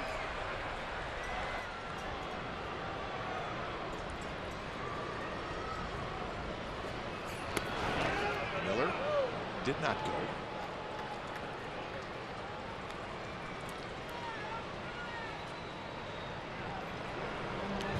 Almost went. Yeah, trying to chase or get him to chase a pitch out of the strike zone. Did last night against Rich Hill for a big strikeout.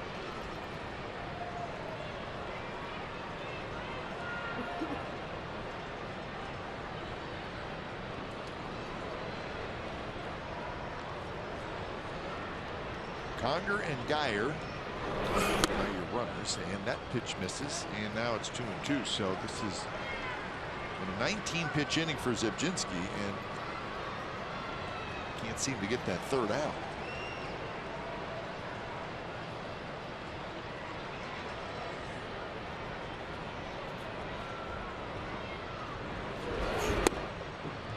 And that could have been the 3rd out. Yeah.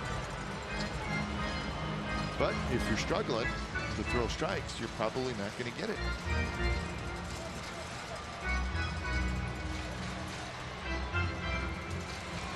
So again, 3-2. Runners will take off.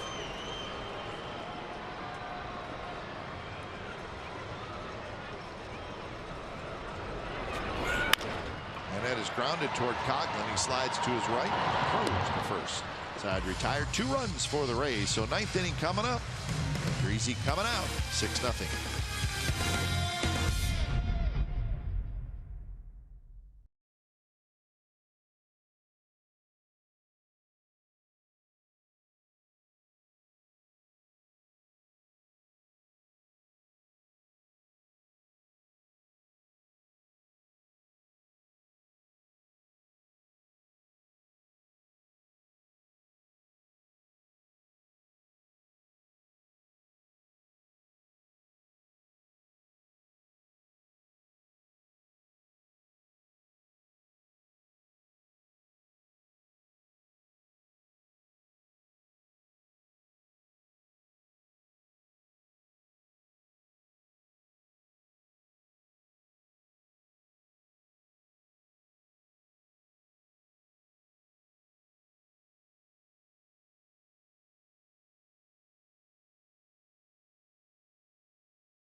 This copyrighted telecast is presented by authority of the Oakland Athletics and may not be reproduced or retransmitted in any form, and the accounts and descriptions of this game may not be disseminated without the express written consent of Athletics Investment Group, LLC.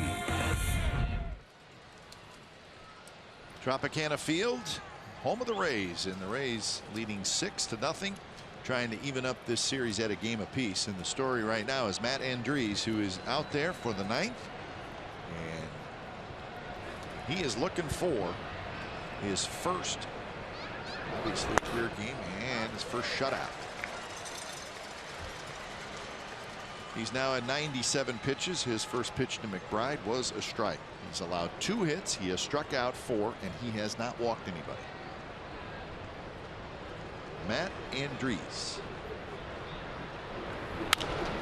Slider hit toward right. Souza hustling over near the line, and he makes the catch. 1 out.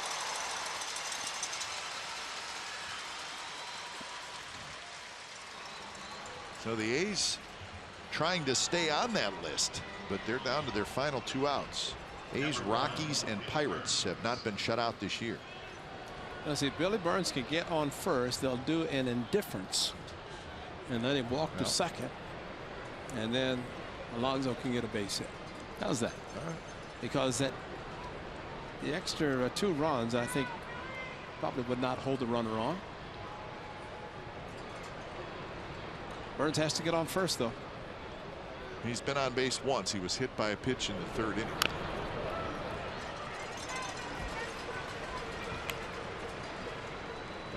Triggs comes out here in the 9th inning throwing strikes.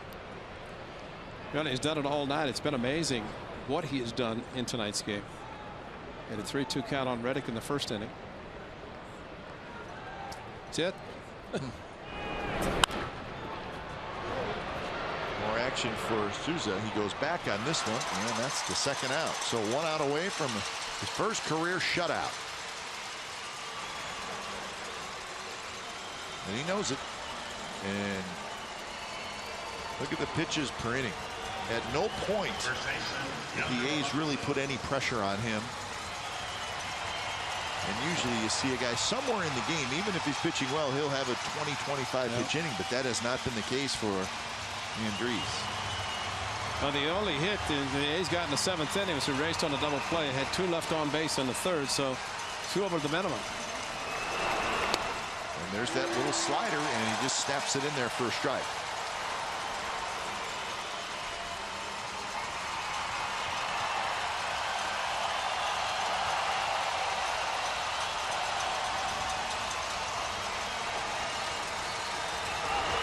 Pitch is a fastball that's high.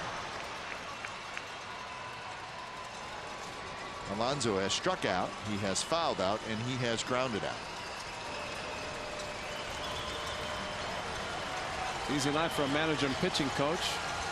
You get a pitcher that stays in, don't have to make a decision on going to the bullpen. And a changeup to make it 1-2. It's a good pitch. Well, a sweeping slider, high fastball to the strike zone, then back down in the lower part of the zone. And Conger wants the fastball up and in the zone. And that one almost to the backstop. So the count even at 2-2. 104 pitches for Andriese.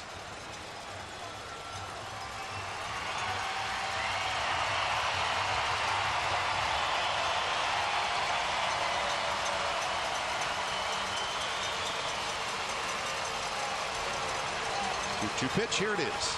Straight back.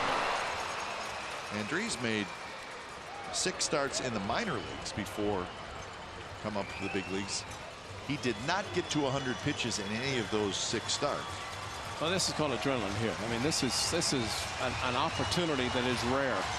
I mean, to get complete games, but then to try to go for a shutout on top of it. He could be at 120, 130 pitches and still feel good. 2-2 pitch, swing and a miss. He struck him out, and Matt Andriese gets his first career shutout, and he was very, very good tonight. And some nights you got to tip your cap, and tonight may, unfortunately for the A's, be one of those nights. So the Rays win it, and they even up this game even up this series at a game apiece. So it took 2 hours and 35 minutes in front of 28,158. Matt Andriese and the Tampa Bay Rays shut out the Athletics. Athletic shutout for the first time this year. Final score: Rays 6, A's nothing. You've been watching Oakland A's baseball on CSN California. It's part of the NBC Sports Group. Don't go away. A's postgame live starts right now.